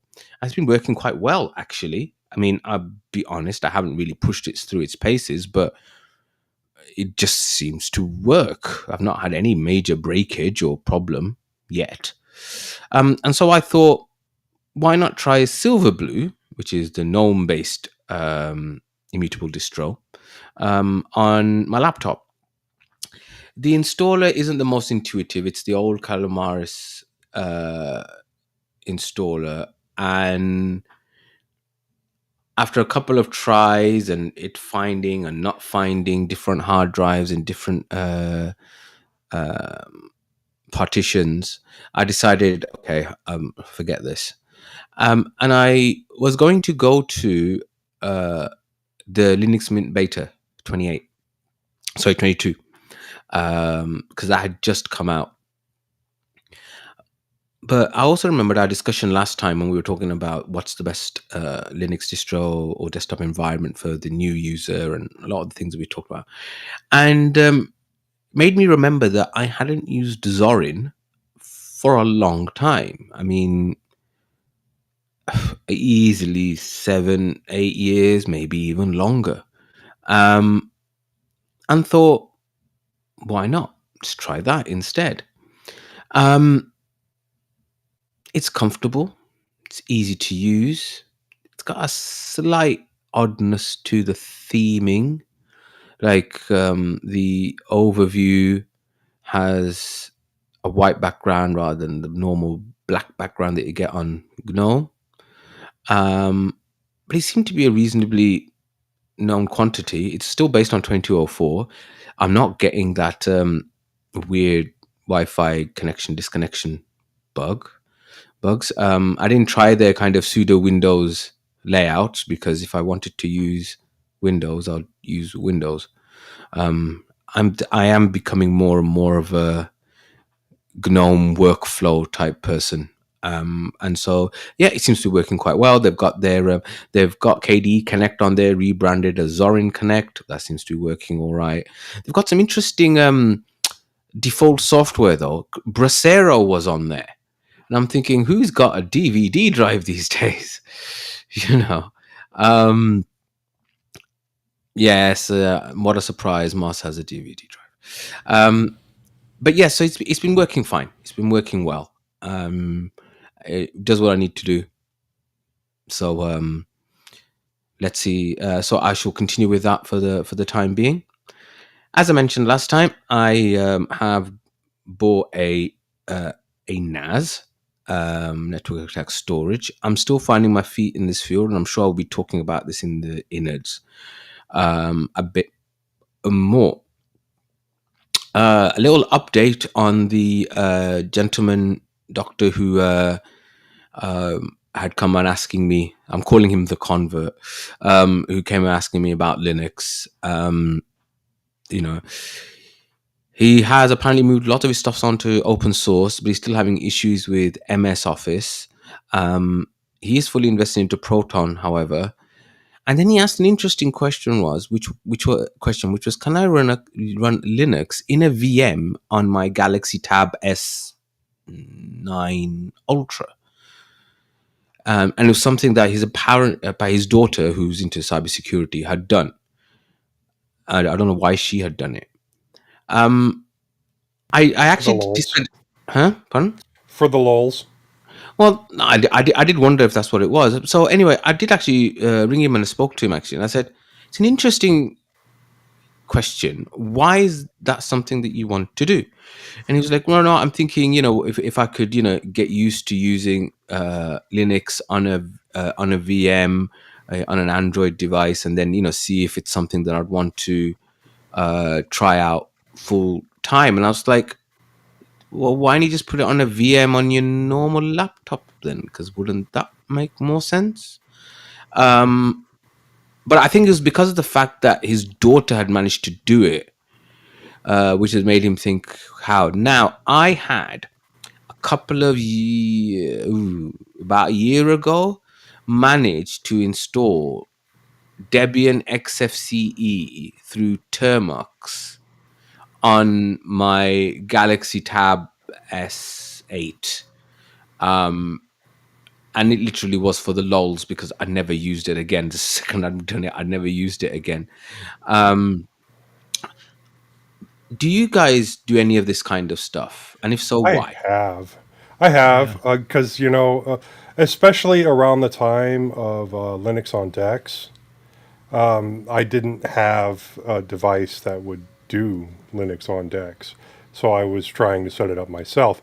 And there are various ways to do it. It's a lot easier if you have a rooted device, but now these days there's problems with having rooted devices. So you can do it with an unrooted device, but then there ends up being a whole lot of permissioning problems. You end up running as root, so that means that you can't run things like VLC, which has a specific requirement to not be root. So I'm sure that there's other ways around it too. It's not easy to do, and I haven't done this in a year or two now. I might need to look into the process again. It is it is a very involved process usually. I mean, you might as well, in a lot of cases, be running like Linux from scratch almost. Well, there's a project out there called Debian Maru? Non-Root, and it's literally just a Play Store app that you install. Now you need a properly powerful device for this, which nowadays, if you have a fairly up-to-date device, it'll run it. But it basically just runs. I don't know how it works under the hood, but it gives you a full Debian XFCE desktop right there on your phone. So that's one thing he could try that would actually be that would actually give him the full, as close to Linux experience, while be it still on a mobile device. So I mean, your point still stands. I think he would get a much more reasonable experience and get some usable information from installing it on VirtualBox or better yet, using Hyper-V. And I'm not real sure how they do that on Windows nowadays. Yeah, so I'll feed that back to him. It was an interesting question because I remember thinking, and as I said, the biggest thing was why. I'm annoyed at eBay. Yeah, convergence. I'm annoyed at eBay again I'm trying to sell a Dell XPS on there. People come, they offer you, and then you say, okay, fine, and then they pay, and then something's come up. Can you cancel the order? Now, I don't really care about the fact that they're canceling the order. What I care about the fact is that eBay seems to still charge you, even if you've even because it has been sold. They'll take a fee, even though it hasn't actually been sold. You can probably contact them and get that refunded, but contacting them is not easy, I'm aware. Yeah, so I mean, so that's really annoying now, which then means I now have to relist it at a slightly higher price to take into account the possible loss of it being a second. I don't know, frigging eBay, bloody Elon and his stupid ideas. Anyway, I went to the dentist again, and the only reason I mention this is because you guys might remember the episode where I'd just come back from the dentist of OTC, and I'd taken, shall we say, a large amount of painkillers, and I might have been maybe It not was glorious. maybe not be as 100% coherent as I am normally. Um, so I mean, I am on. I have taken a shitload of painkillers today, but for some reason I'm a little bit more clear-headed today. So, ouch! Look after your teeth, folks. Yeah, because getting them sorted out when you get older is such a ball ache. Yeah, but it's hard to afford when you're younger. Oh yeah. Okay. Here's the Uh, point. you We won't believe. allegedly have the NHS. Yeah. Yeah. So you guys have got an excuse. Oh yeah. And the other thing is NHS dentistry is just terrible. And if you want to get any proper treatment, then you basically have to go private in the UK. What's one of the things that's happened over the last 14 years of Tory underinvestment, where NHS dentistry has just died a death. The people refuse to see you if you're an NHS. And I can actually understand why as well, because of the way that the funding thing works. Like, for example, so I had, say if I went and had 3 fillings done, if I went, the NHS dentist will get paid for one of them, while the private dentist will get paid for each of these because he did 3 fillings. Now, I can imagine if you are someone working, you'd be like, why would I work in this system where I do 3 times the work for the same amount of money? It's anyway. As you can see, I'm wearing my India World Cup top because India won the Cricket World Hey. Cup, and so I'm happy about that. And then I'm also happy, Labour win the election. Where did the American upstarts wind up in the Cricket Cup? Okay, so they got to the equivalent of the last 16. Okay, Sweet 16. We're good with that. Yeah, well, put it this way: they were above Sri Lanka, they were above Afghanistan, they were above Pakistan. They did well. They did well. Um, England at the European 2024 Euro Championships have not been so inspiring, and I have a real love-hate relationship with England football team. When I was young, the a lot of the experience of racism that people of my color would get would be by football fans. It was the classic, England fans, England, or whatever other local football teams and whatever. They were pretty much ethnic minority free zones. That isn't, the FA and all of that have done a lot of work about that. Increase involvement, participation, kick racism out. A lot of them were, taking the knee when the whole Copernic thing was happening over on your side of the pond. Half of our team is of foreign extraction, Nigerian, Irish, or whatever. And so it's a lot more multicultural. It's a lot more representative of the country. That those formative years experiences that I have had are difficult to kind of wash out, and so I support England, but at the same time, I don't. And as it is, they're not even an inspiring team. They just seem to be a bunch of overpaid prissy prima donnas running around doing better acting than most Oscar winning films with their dives and their this and their that. Getting paid. So, like for example, one of the players got a fine for an offensive gesture. That fine basically worked out to be 1 day's work for him, 25,000 euros. So you can kind of see that I have mixed feelings when it comes to the England team. You know, I do. It is good though. At least, for example, my children don't have to have any of that kind of uh, issue. They just support the team because they live in England and we're English apparently. Anyway, I got a bit deep there. Television wise, I'm enjoying House of the Dragon. I really wish they would release it like Netflix used to in back in the day. Game of Thrones just bump a season down, but they haven't. So every week I'm left looking for more. The Boys is also doing well. The politics in that is getting a little bit too overt. It's just like it's a bit too obvious now, which is fine, but you know, For subtle. anyone who hasn't noticed, Homelander is essentially Trump. Yeah, and I've started watching repeats of Brooklyn Nine-Nine because God, it's funny that it's a great thing to have on in the background while you're doing something else.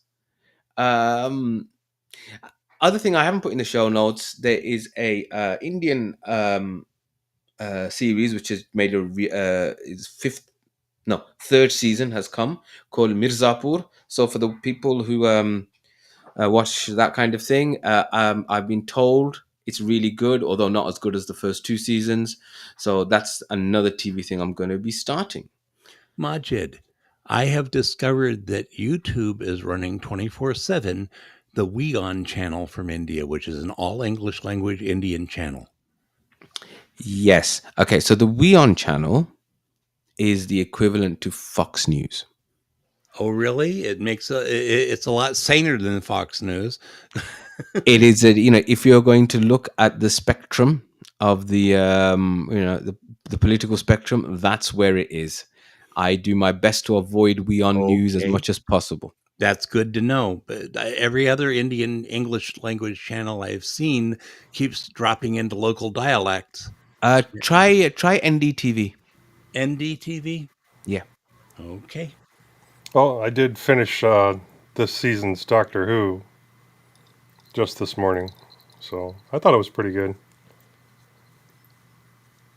Coolio. I haven't seen it, but I do love the actor from seeing him in Sex Education. All right. So I think we've done enough of the innards. Sorry, enough of the innards. Enough of the wanderings, because now it's time for the Linux innards.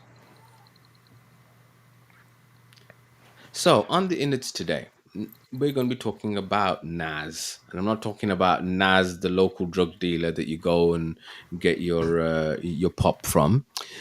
Network attacked storage. Now, this could be a massive conversation, and there are many things that we can cover, whether we're talking about the hardware to the apps.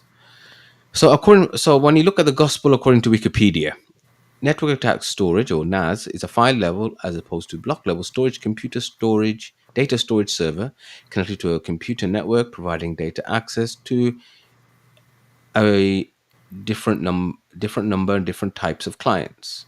The term NAS can refer to both the technology and the systems involved, or to a specialized device built for the functionality. It's optimized for serving files either by its hardware, its software, or its configuration. It's often manufactured as a computer, maybe you could say a purpose-built, specialized computer, and they contain one or more storage drives, which are often arranged into logical, redundant storage containers, or RAID. Network attack storage typically provides access to files using network file sharing protocols like NFS, SMB, AFP, And since the 90s, they gained popularity as a convenient method of sharing files along multiple computers, as well as removing the responsibility of file serving from other servers on the network. And by doing so, you can provide faster data access, easy administration, and similar configuration as opposed to a general purpose user. So there's three types of NASes. The most common and the one that I went for is a computer-based NAS, where basically you've got either something in between a server and a normal PC with an Intel or AMD processor, and it installs FTP, SMB, AFP software. The power consumption is the largest of these, but the functions are the most powerful.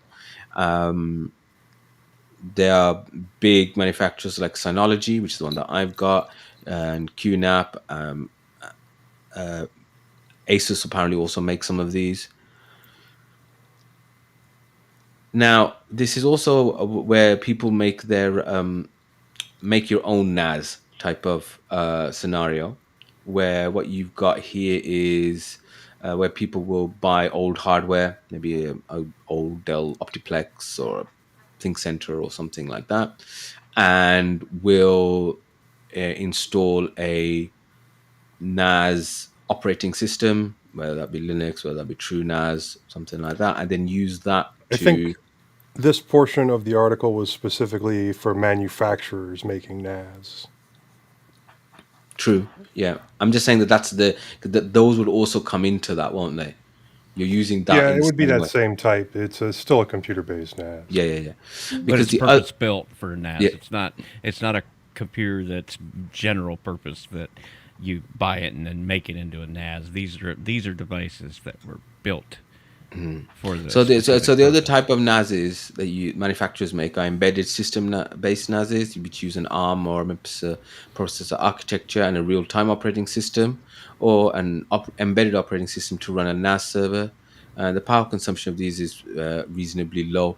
Would this be what you would call, say, a Raspberry Pi NAS? Would that come under that type? Yeah, it would. Yeah. Okay.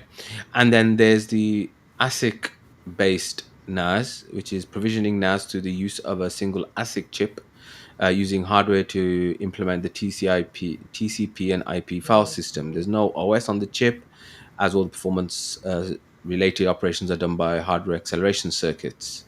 Again, the power consumption is low. As an example, what would this be? I haven't seen an ASIC-based NAS. Okay. I just Yeah, know that they exist. Evidently, they're not all that popular at this time. because it's one of And those things they make it, they put firmware on it, and they chuck it over the wall, and then you're never going to get any updates to it. If it's got any vulnerabilities, you're stuck with it, and you've got no access to the firmware. right, and your max throughput is like 40 MBS, and Yeah, I can build something that does better than that. way better. Okay. So the main uses are for storing files, sharing files, keeping data archives, data backup, disaster recovery. You can use them to host a visual desktop infrastructure, and you can test and develop web-based server-side web applications. You can stream media files, which is probably one of the big pluses. And you can store images and videos that you require frequent access to, and you can even create an internal printing repository. Common applications that are used on a NAS are things such as, well, okay, This is a long list. so this is a long list, and I think that it's less the specific apps, but the type. An audio solution, a cloud management solution, a file editor, a download station, looking at your downloads. Torrent Uh, downloads, you know, downloads. a Java manager, a mail server if you want to, a media server because hey, Plex, a lot of people do that. Minecraft server, having your own Minecraft server, um, etc., etc. You Photo can even backups, yeah, photo you can backup even. system. What I found really interesting is that you can make your own iTunes server. Now, I'm wondering if that's like the old iTunes server that Oh, it people would must be. use to It must be. interact with their like like the Tab ones, like the original Apple tablets, because you can't really use those anymore with the new iTunes. to be able to install anything. So, I will just. I thought might be worth if I just do a little bit of a case study, right? And that case study is me. I I used to save my stuff very much like a Neanderthal. I would save stuff on a hard drive somewhere, and then I would have multiple copies of said hard drive, and that would be my data, whether it was my uh, legally ripped films, whether it was legally ripped music, whatever it might be. And I then wanted to have that data being more mobile. So the first way that I thought about making it more mobile was, well, I could carry the hard drive around with me. Okay, but you know, it's not really going to be, there's, especially in the NHS, you can't just add a USB stick on. There's all sorts of encryption and VPNs and data issues that come in. So that's not really an option. Um, Cloud storage. Okay, well, I could use cloud storage. Okay, might not be able to save movies up on there, but I'd be able to save files up there. So I did that. I used to have stuff up on OneDrive or Google Drive, Mega, whatever it might be, and I would then download them, edit the file, send it back. Similarly, if I was on any of my other machines. Once in a while, one of the kids would say, "Let's watch a movie," and I'd say, "Well, we can watch it on Netflix. I have got it downloaded somewhere, but we could watch it on Netflix, and let's just watch it on Netflix." So for a long time, I didn't kind of see the point about having a NAS, because I was like, I've got my documents wherever I want them.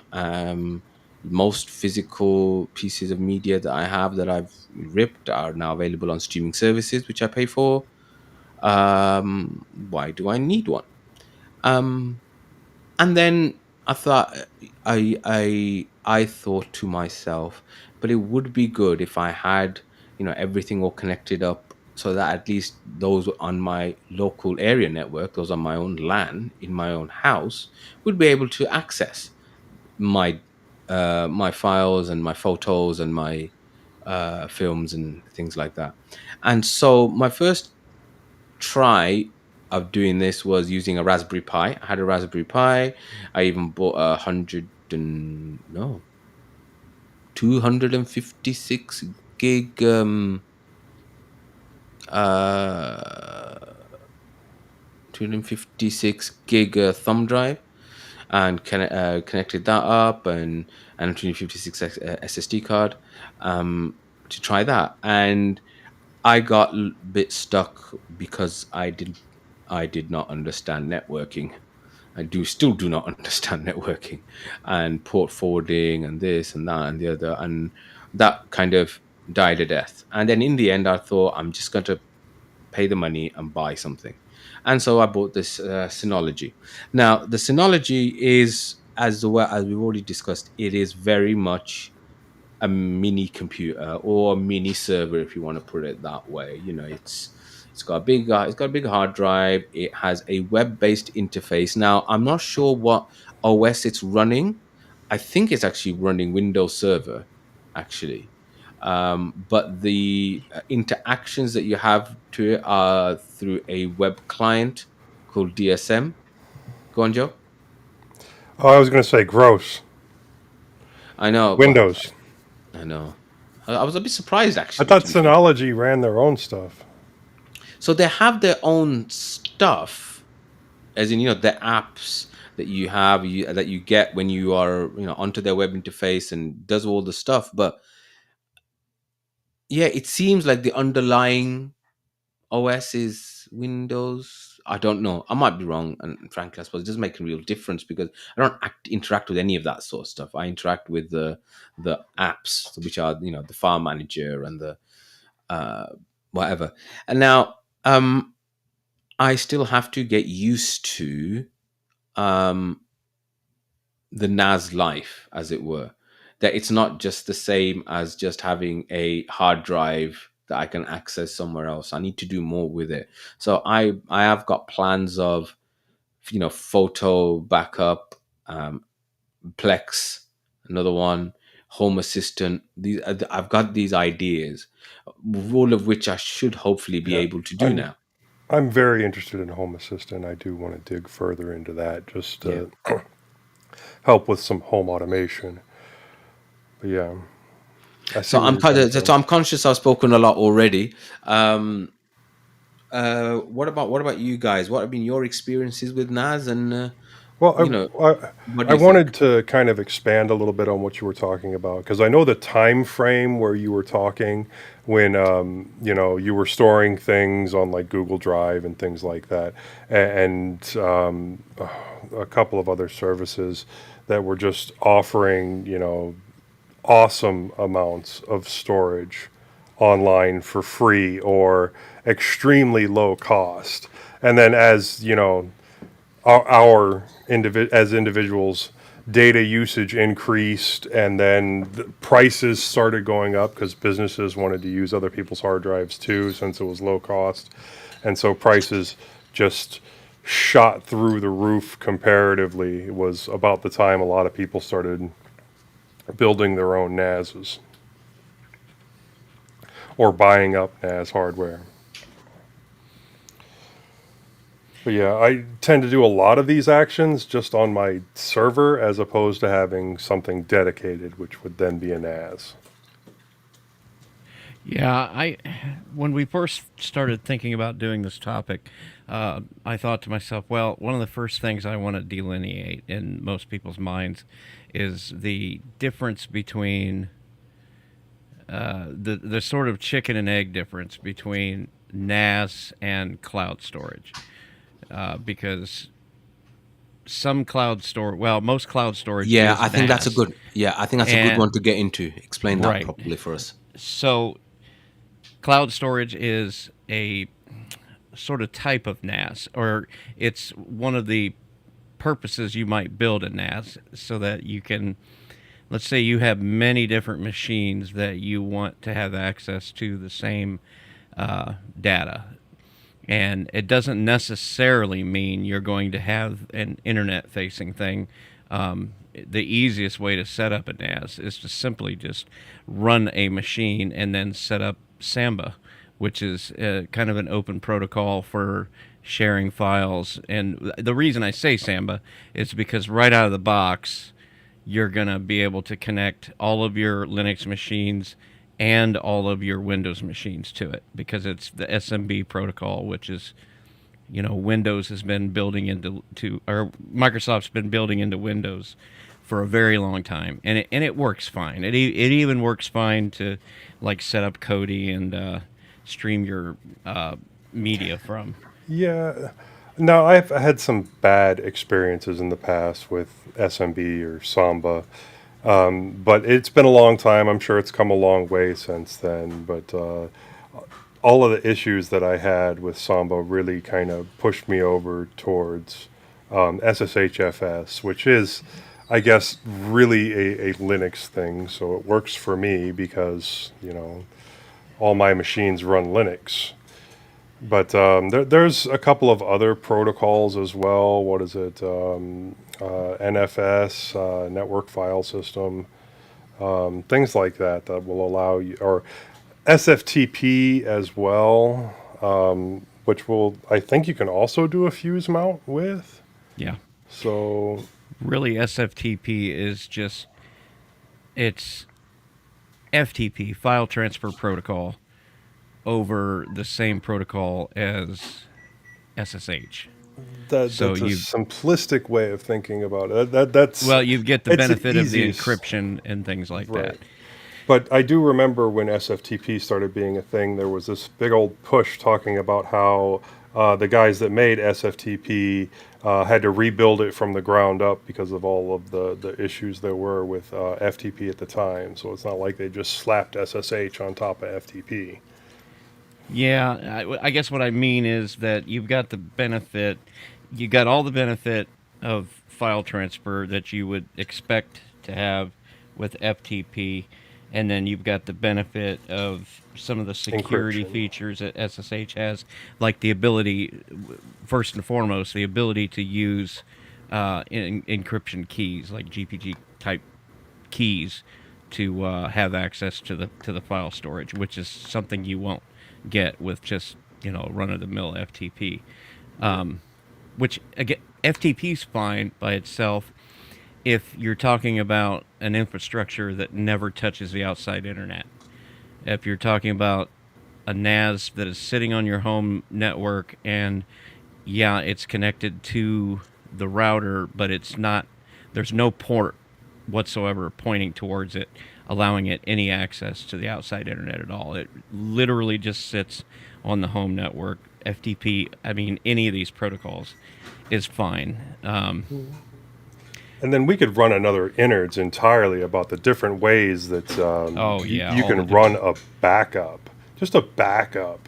I mean, between like rsync, time shift, rsync and time shift, and anything else like that to just send the data to your NAS, or just mounting it and then CPing it over.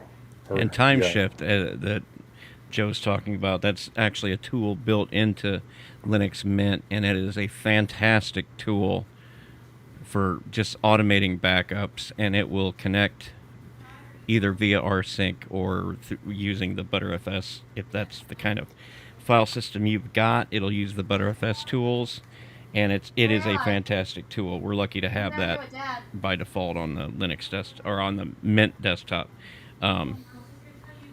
And yeah, we could make a whole show out of that, couldn't we? Just all the different protocols and tools that could be used to make all that stuff work, by golly.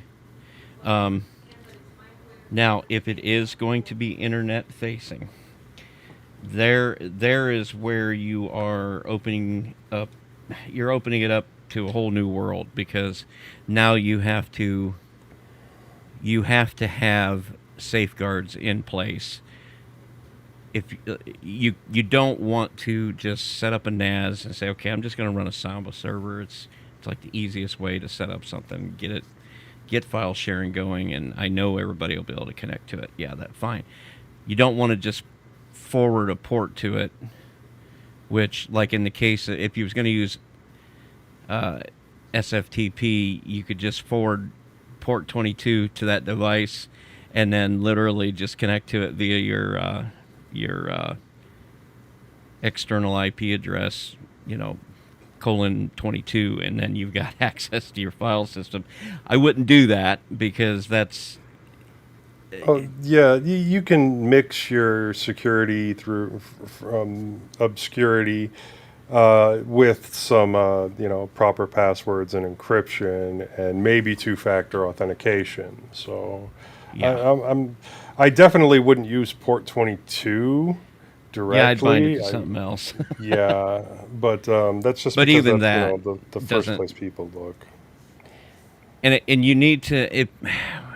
the minute you decide you're going to build a server, or you're going to take a pre-built solution and you're going to give it internet access, because you need to have access to this thing from the outside internet, you need to start learning basic concepts of networking and how SSL works, and what your options are. Because just, if all you need is file storage, just making it internet facing by itself is probably not the best option. If you was to ask my advice, I would tell you just run a WireGuard instance on that box. That way you're not forwarding a port that can be hacked or exploited somehow. The WireGuard port, the thing about WireGuard, there's no way to DDoS your network through the WireGuard port, because it just simply does not respond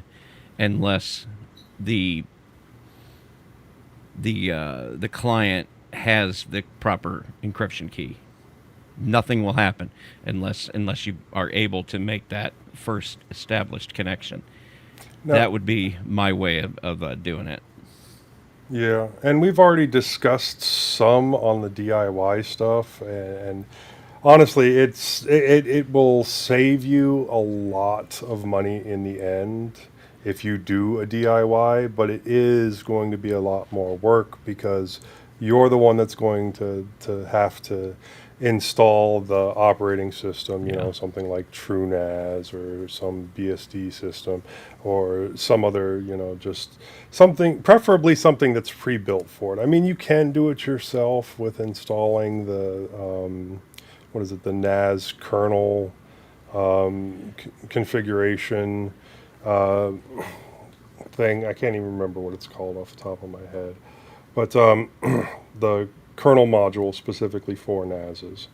And then, you know, just researching and installing each individual app yourself. I mean, you can grab any old computer out of a dumpster, and as long as it turns on, you can turn it into a NAS. And as long as you're not trying to run like a virtual machine on there, that, or, you know, have it do VM manager, then it's going to do well enough.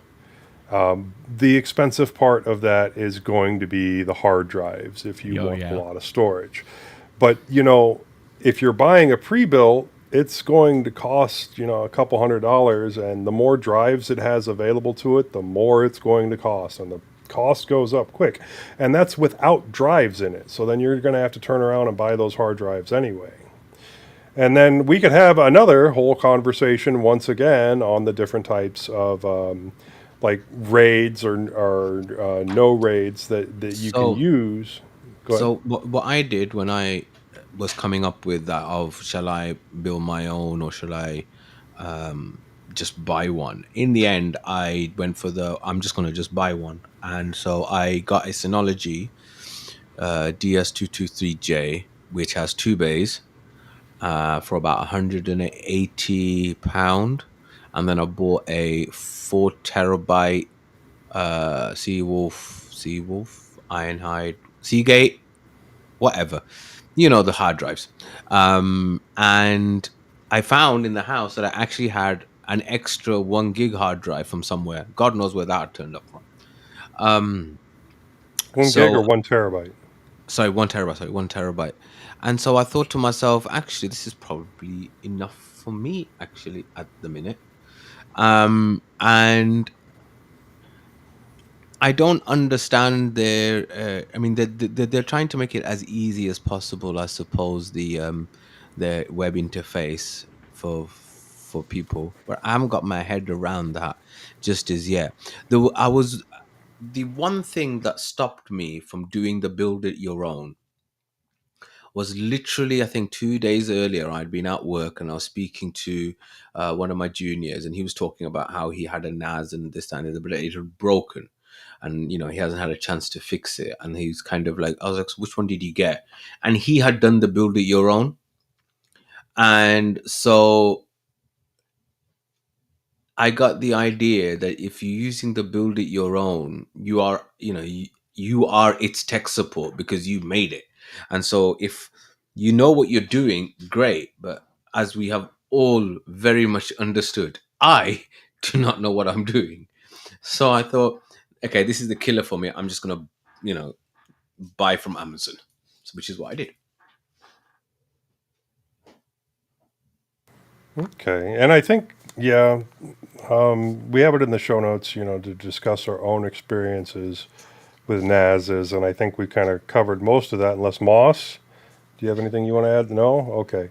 And then I did kind of want to bring up My only experience with a NAS is I had one that I inherited and I traded it for a laptop. hmm, yeah, is the whole idea between NAS versus DAS versus SAN. Now, a NAS is network attached storage, a DAS is direct attached storage, and a SAN is a storage area network. Now, we've already discussed what a NAS is. Now, a direct attached storage is basically, you know, any external hard drive that you hook up could be considered a direct attached storage. So, like, I have a dedicated box that I made that I discussed on the show that, it has its own power supply, it has its own drives. And yes, it's a slightly more complicated build. But yeah, if you've hooked up an external hard drive, you've used direct attached storage. And then the storage area network is a little bit different, and I kind of wish Eric was on the show because I get the feeling that he probably understands storage area networks a whole lot better than I would be able to explain it.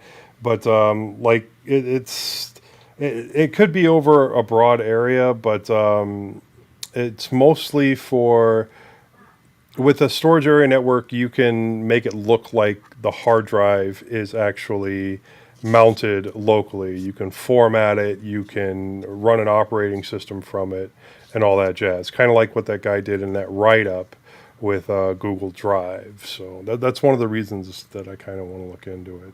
And they all have their different uses. Like we've already discussed the uses for NAS, and you can see the uses for a DAS, and I said what a SAN is used for. So I don't know if you guys have anything you want to add to that. One question I Yeah, would want to ask, I mean, and again, this might well be another big thing, and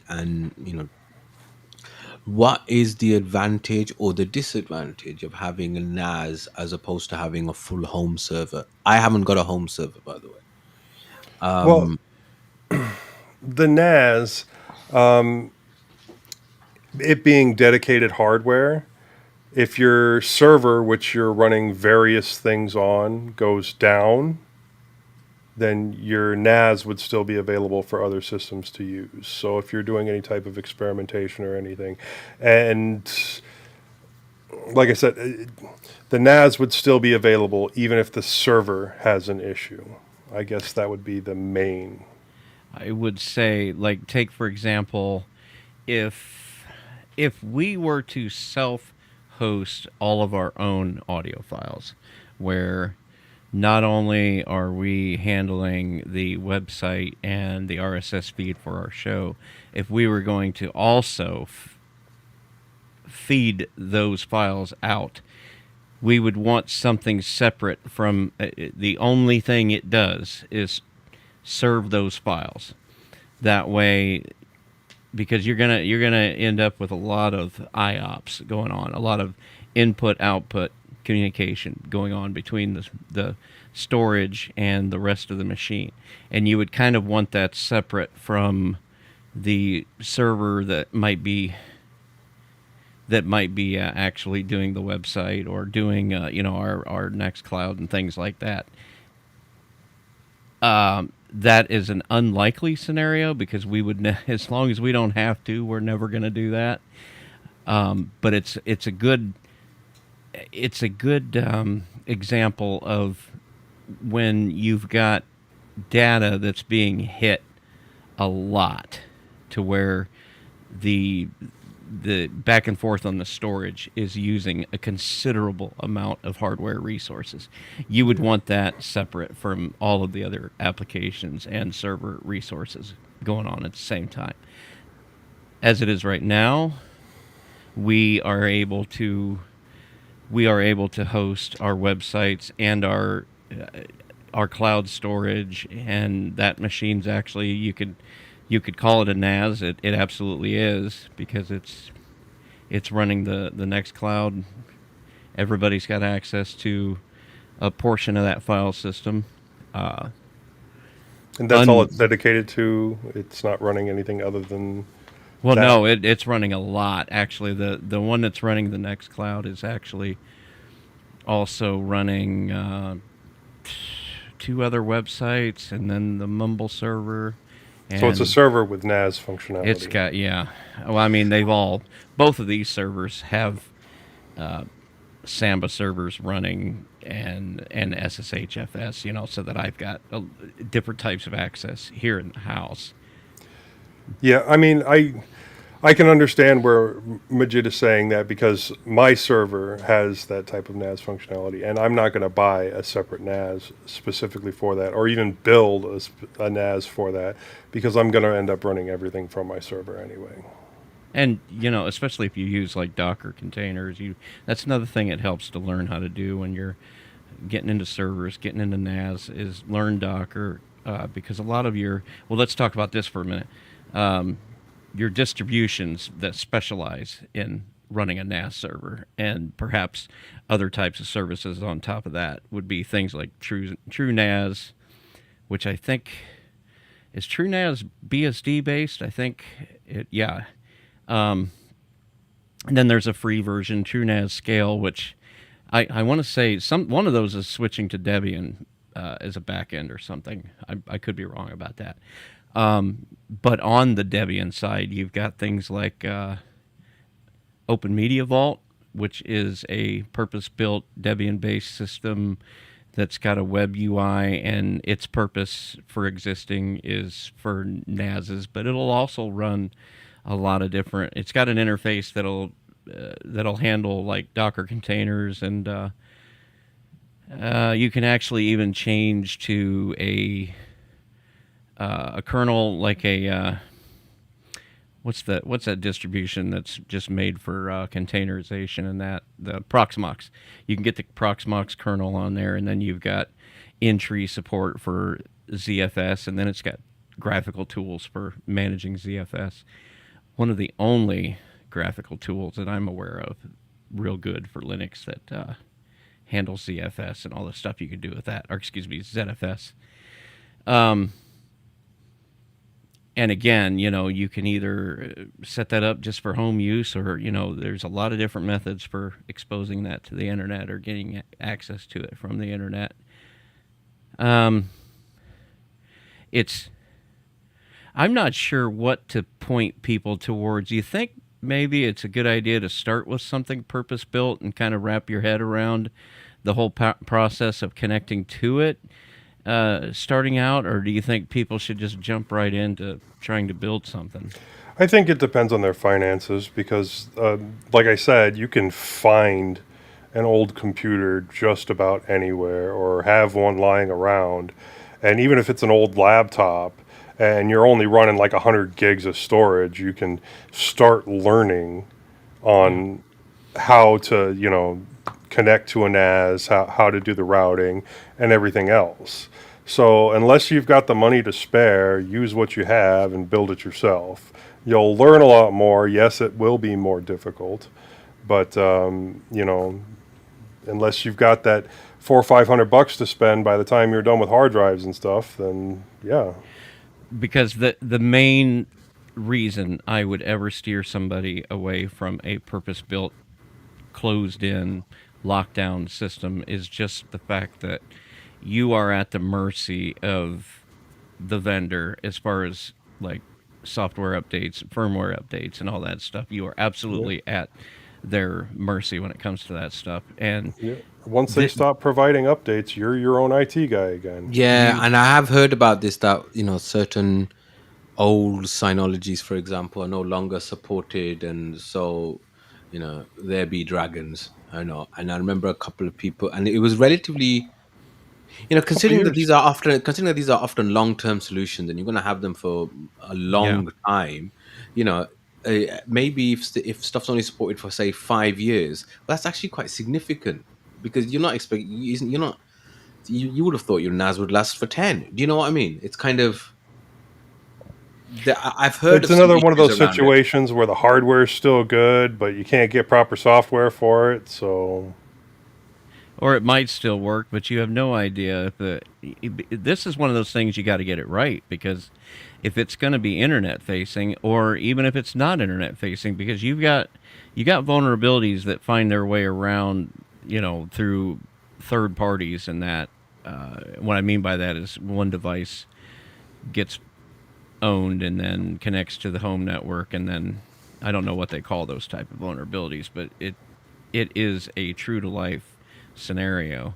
And so this is one of those things, you want to get it right. You want to be able to have a device that can stay up to date with the patches and vulnerability fixes and stuff like that.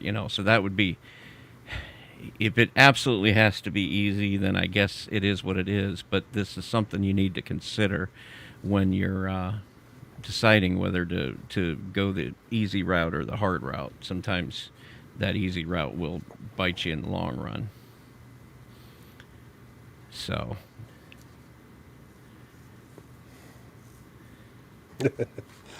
All right, I think we're done with this conversation Yeah, for now. I think we can talk for as per we usual. could. We could talk for a long time about it, and I'm sure we'll be able to do another innards on this as well. But yes, I think that was an interesting chat. Let's move on to now vibrations from the ether. Wow, wow, wow, wow.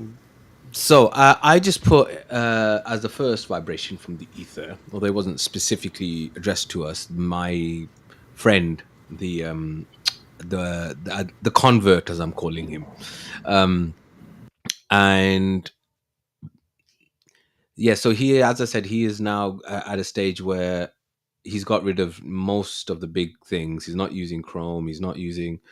Well, he's tried not to use MS Office, but like they say in The Godfather 3, just when I think I got out, they drag me back in. Um,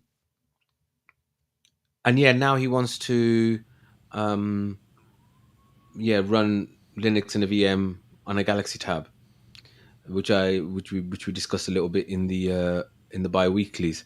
I think I'm going to say to him now, just you've got more than one laptop. Put put a VM of put VM and then put Linux in that way. That's going to be your way of experiencing it. Um, so I just put that in as an update. But there have been some proper vibrations from said ether. So go ahead, Moss. Don't mind if I do. I've been quiet for a while. Purandar Das wrote us, "Hey mintCast team, I was captivated by your recent episode discussing Mint 22 beta and the intriguing revelations about light-based chips. The segment where Joe explored fixing things resonated deeply with me and my own journey through tech innovations. I'd love to propose myself as a guest for an upcoming episode of mintCast, as someone who transitioned from collecting and monetizing personal data to a first advocate for data protection. I believe my story would resonate with your tech-savvy audience. My background includes being a 2-time CTO at a top marketing services companies and now leading one of the foremost data protection companies. I've managed systems that generated 500 million credit card offers annually and sent 30 billion marketing emails. Are you currently open to featuring guests? Best, Purandar Das." And Bill. And I responded to this email. Hey, Parandar, we would love to have you on as a guest for an interview or perhaps even as a guest host, which we would actually prefer. We will be featuring your email on today's live stream. If you're interested, please join our Discord server if you haven't already. We will meet next Saturday at 3 p.m. U.S. Eastern Time for our bi-weekly roundtable live stream. That is the opposite weekends that we do the regular live stream like this. We can talk then and there and make a definite plan for having you on the show. And then I provided a link to a Discord invite in that message. Don't nobody else try to use that link. That link was meant for him and him alone, although it is in the show notes on the website. If you want to join the Discord server, there is another link on mintcast.org that does not expire, and anyone can use that. Yeah. Just so you know, yeah, go ahead. I do want to mention that I had also emailed Purander back as well the day he sent the email, and mentioned the exact same things about using the Discord for our off-week show, and that's how we talk, and we would love to have him on there and get his perspective on things. And he had said that he doesn't have a Discord account and wanted to get the setup done or the details hashed out over email instead. But yeah, I will probably wait for him to respond back to you, or I can respond to him that our off week show is only on Discord, and if he just wants to do the main show, then we can set up a video ninja or something for him and try and hash that out. Yeah, we can see how we can. I don't know. We'll work it out one way or the other. I went on to say, just so you know, and really this is, everyone needs to know that everyone in the community is invited to join us on our roundtable live streams. We do them from Discord. I stream them from there directly to YouTube, so you can literally show up every single time if you want. Anyway, hope to talk to you soon. Sincerely, Bill, mintCast. For that matter, everyone that listens to the show is invited to be a co-host on the show. We always need more hosts. When we say that we are the podcast by the Linux community, this is probably one of the most, or should be, or is intended to be one of the most community-driven podcasts out there. Meaning, literally everyone is invited to all of the roundtable live streams. That's the purpose for those. You do have to get on the Discord to be on that, which, Discord's a fine app, folks. I really enjoy using it it's kind of an all-in-one solution for messaging and chatting about all different kinds of things. And then just today, I got an email from GGH. Hey, Bill, I'm a fan of mintCast and just wanted to let you know that I listen to your show every week. I heard you talking about distro hopping and using Arch Linux with Cinnamon DE on the show. I also use Cinnamon on Arch, but I prefer Reborn OS over the way you set it up. Reborn OS makes Cinnamon run smoother and has a faster installation process, IMO, in my opinion. The great thing about Reborn OS is that you have full control over what gets installed. You can customize everything from the DE, meaning desktop environment, the window manager, software kernel, etc. It's always up to date with the latest features right out of the box with instant printer and Wi-Fi detection. It's super easy to use. During the installation process, make sure to select everything recommended for Cinnamon to get all the icons, fonts, themes, etc. so it looks and acts like Mint. I've tried a lot of different distros, but I've been using Reborn flawlessly for the past 6 months. I initially set it up on a separate drive from my Linux Mint installation to avoid any issues with daily updates, but I've never had to switch back because Reborn just keeps running smoothly. I highly recommend giving it a try next time you feel like hopping around. The installation process is a breeze. Keep up the great work on the show. A fan of the show and a former commercial driver. That means truck driver. And I responded, hey, GGH, thanks for reaching out. I admit I haven't heard of Reborn OS. Have you guys done that one on DHD? I have no idea. You should ask Eric. They're putting together Eric and Londoner have been putting together a new spreadsheet showing what has and has not been reviewed and by whom and how recently and all that fun stuff. Okay. I have heard of Reborn OS. I have not personally looked at it, so I don't have any better answer. Okay, yeah, because I've not heard of it, and I went on to say part of the reason I wanted to give the go the Arch route was to install a Cinnamon experience that would have some advanced idea of what Mint would look like in future releases. The other thing is that I literally wrote update scripts and stuff like that, and they're on GitHub, and it's all for Arch. I've used it nearly exclusively from 2011 all the way until I started on mintCast in 2021. I'll have to see if anyone from Distro Hoppers Digest has tried Reborn. It sounds like an interesting project. The other thing about Arch is that I have to take it on the road, tethering it to my phone for internet access. I need to be absolutely sure it's not reaching out to the mothership for any reason. Tools such as Snapd and unattended upgrades on the Debian side are really not an option for me. I share your affinity for Cinnamon. I really think it's the perfect balance of modern and traditional desktop technology.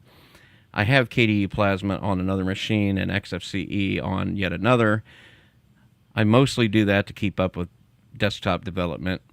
I have considered changing the XFCE machine to Mate, given there really isn't any of said development on XFCE side, but I've yet to pull the trigger on that one. Anyway, well, we'll feature this email on the live stream today, meaning right now. So be looking for that. Good to hear from you. Sincerely, Bill, mintCast. And yeah, Reborn OS. I have to give that one a look-see. Majid, you ought to be able to get on with that one. I think he's asleep. No, he's muted. Yeah, no, I might try that out. Yeah. Anyway, one more. Okay, well, Henrik Hemmerin wrote us. Hi. In episode 440, you talked about routers, access points, and switches when Eric had his wanderings. I do not have any access point. I do not need it. My own router now runs open source OpenWRT. I have flashed my TP-Link router with OpenWRT. It means my old router now runs on up-to-date and maintained firmware. Unfortunately, I have a fiber switch in tandem with my router, which is a well-known issue. It means that I can only log into my router if I disconnect from the switch, which means I haven't really explored all possibilities with OpenWRT. For some reason, I could go with the TP-Link firmware, but not with OpenWRT. I'm still waiting for info from the ISP provider so I can access the fiber switch. And there is a link. And so if a router is supported by OpenWRT, it can indeed be well worth to look into. I have heard from one open source guy that he has equipment from Taurus. Their OS is open source based on OpenWRT. I have not tried them myself. I only share info and another link for Taurus. In Sweden, but they ship to the US, we have the reseller TechLogger. Again, I have no experience of them, nor do I know anyone who has bought from them, but I have noticed they are into the open source business, and there's a link for TechLogger. And he says, best regards, Henrik Hemmerin. Yeah, thanks for that, Hemrick. It's always interesting when you can get hardware and basically run your whole network on Linux. That router I gave Moss has the capability of either running OpenWRT or DDWRT. I fiddled with it a little bit, although I never left it on there for any period of time because I couldn't get the Wi-Fi to actually work, to actually feed internet, and I'm sure I could have worked it out if I gave it enough time, but I didn't have the time, so I just put the Linksys stuff back on it and left it alone. But yeah, thanks for that. Majid? Okay then, so time for check this out. So in check this out, we have the thing we talked about earlier. Arch Linux can run on Google Drive. This developer made it happen. There's a link for that in the show notes. And also the Futo keyboard, which is a modern keyboard for Android with an on-device voice to text. Yes. So who has used this? I have. I've got it on mine right now, and Okay. How good is it? so it's okay. I'll give you first off. It's running on the device. It's not shooting off to Google to find out what you just said. It's using software on your device, which you're going to need a decent device to make this work. But I have found it to be, I would say about 90% there, because I rely heavily on like voice typing and stuff like that. and because I drive a truck and I need to be able to communicate with people, and I'm using it, and I about the best experience, uh, arguably out there is the Gboard or the Google Talk to Text, and anybody that's talked to me online could testify to the fact that it works and not so much. So it is at least as good as that. But the one shining feature it has is the fact that it listens to the way you say stuff and applies correct punctuation. It even listens to like the inflection in your voice, and it knows the difference between a question and a statement, and it Okay. knows the difference between a Yeah. statement and a strong statement that needs a exclamation point, and So, that so, works relatively good. so the other question is, do you have to download the full keyboard with the voice input, or can you have just the voice input? Okay, so the keyboard, if you install the keyboard, you get the voice input as part of that keyboard, but it only works if you're using that keyboard. There is a separate app you can get that just gives you the voice, Yeah. and that is a good thing to have. Like if you don't want to use a different, like for me, for example, I would prefer to use like Florist board, which I get from F-Droid, which is laid out kind of the same as the Gboard is, but it's open source, and it's F-Droid open source. But then I can use this Fudo thing as the voice solution as well. Okay. So yeah, this I Okay. think it's pretty for anybody that doesn't like sending as much information as Google would like you to send. This is probably a good thing to try, and I put a link in the show notes for it. Excellent. Excellent. Well, I'm downloading it already. Right on. Okay. Housekeeping and announcements. Thank you for listening to this episode of mintCast. If you see something that you'd like to hear about, tell us. Send us an email at mintcast@mintcast.org. Join us live on YouTube. Post at the mintcast subreddit. Chat with us on Telegram and Discord, or post directly at mintcast.org. Next episode is at 2 p.m. US Central Time on Sunday, July 21st, 2024. And there's a link to get that converted to your time zone in the show notes. Next roundtable live stream, 2 p.m. US Central Time on Saturday, July 13th. And you can get that converted to your time zone with the link in the show notes. Next roundtable live stream, 2 p.m. US Central Time on Saturday, July 27th, which I can tell you right now I'm not going to be on because it's my anniversary. But you can speak to all the other great people here. And there's a link to get that converted to your time zone in the show notes. The live stream information is at mintcast.org/livestream. So it's time to wrap up. Joe. Well, if you like the sound of my voice, and I don't know why you would, you can catch me on a couple of my other podcasts. I'm on the Linux Link Tech Show, which is tllts.org. I'm on the Linux Lugcast, which is linuxlugcast.com. You can email me directly, jb@mintcast.org, or you can buy me a coffee on Ko-fi. Moss? Well, you can catch me every week on Full Circle Weekly News. You can email me. I have a new email address, moss@bodhilinux.com. You were wondering when I was going to get that in, weren't you? Ooh, look at you. And my Mastodon is at @hosttux.social. And you can occasionally even hear me on HPR. I guess I need to put in my HPR user number there. But anyhow, what about you, Bill? Well, you can email me. For right now, it's bill@midcast.org, but I'm going to get me a bill@archlinux.org one of these days. I'm Bill_H on Discord. I'm at WCHauser3 at Fostodon.org on Mastodon. Also, check out my other two podcasts, Linux OTC and Three Fat Truckers. Links to both of those in the show notes if you'd be so inclined. Majid? So I'm Majid. You can get me on Dr. Majid at mincast.org or at atypical_doctor at mastodon.social, atypical doctor on Instagram and Threads, and the Atypical Doctor podcast on Spotify and also on Linux OTC. Eric unfortunately couldn't be here today, but you can hear and see him on Distro Hoppers Digest and Linux OTC podcasts, as well as Linux Saloon and Linux Lookcast streams. And he can be reached by email at eric@mintcast.org. Now, before we leave, we want to make sure we acknowledge some of the people who make mintCast possible.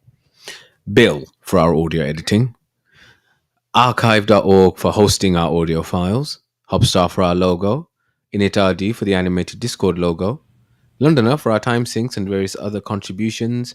And as usual, it can never be overstated how much Londoner does for mintCast. Bill again for hosting the server, which runs our website maintenance, and the Nextcloud server on which we host our show notes and raw audio. And finally, the Linux Mint development team for the fine distro we love to talk about. Thanks, Sam and company. Thanks, Bill. Where you at, Joe? And that's a wrap. A wrap. I'm not into rap. I'm sorry. Tee tee. He's so funny. He's so funny. Anyway, all right. Let's stop the audacity and do exporting. 441. What's my name again? Slim Shady. How'd you know? You know my initials are MM, so I could be Eminem. But anyway. Heck, we can't even get anyone to pronounce your name right on this show. Half the time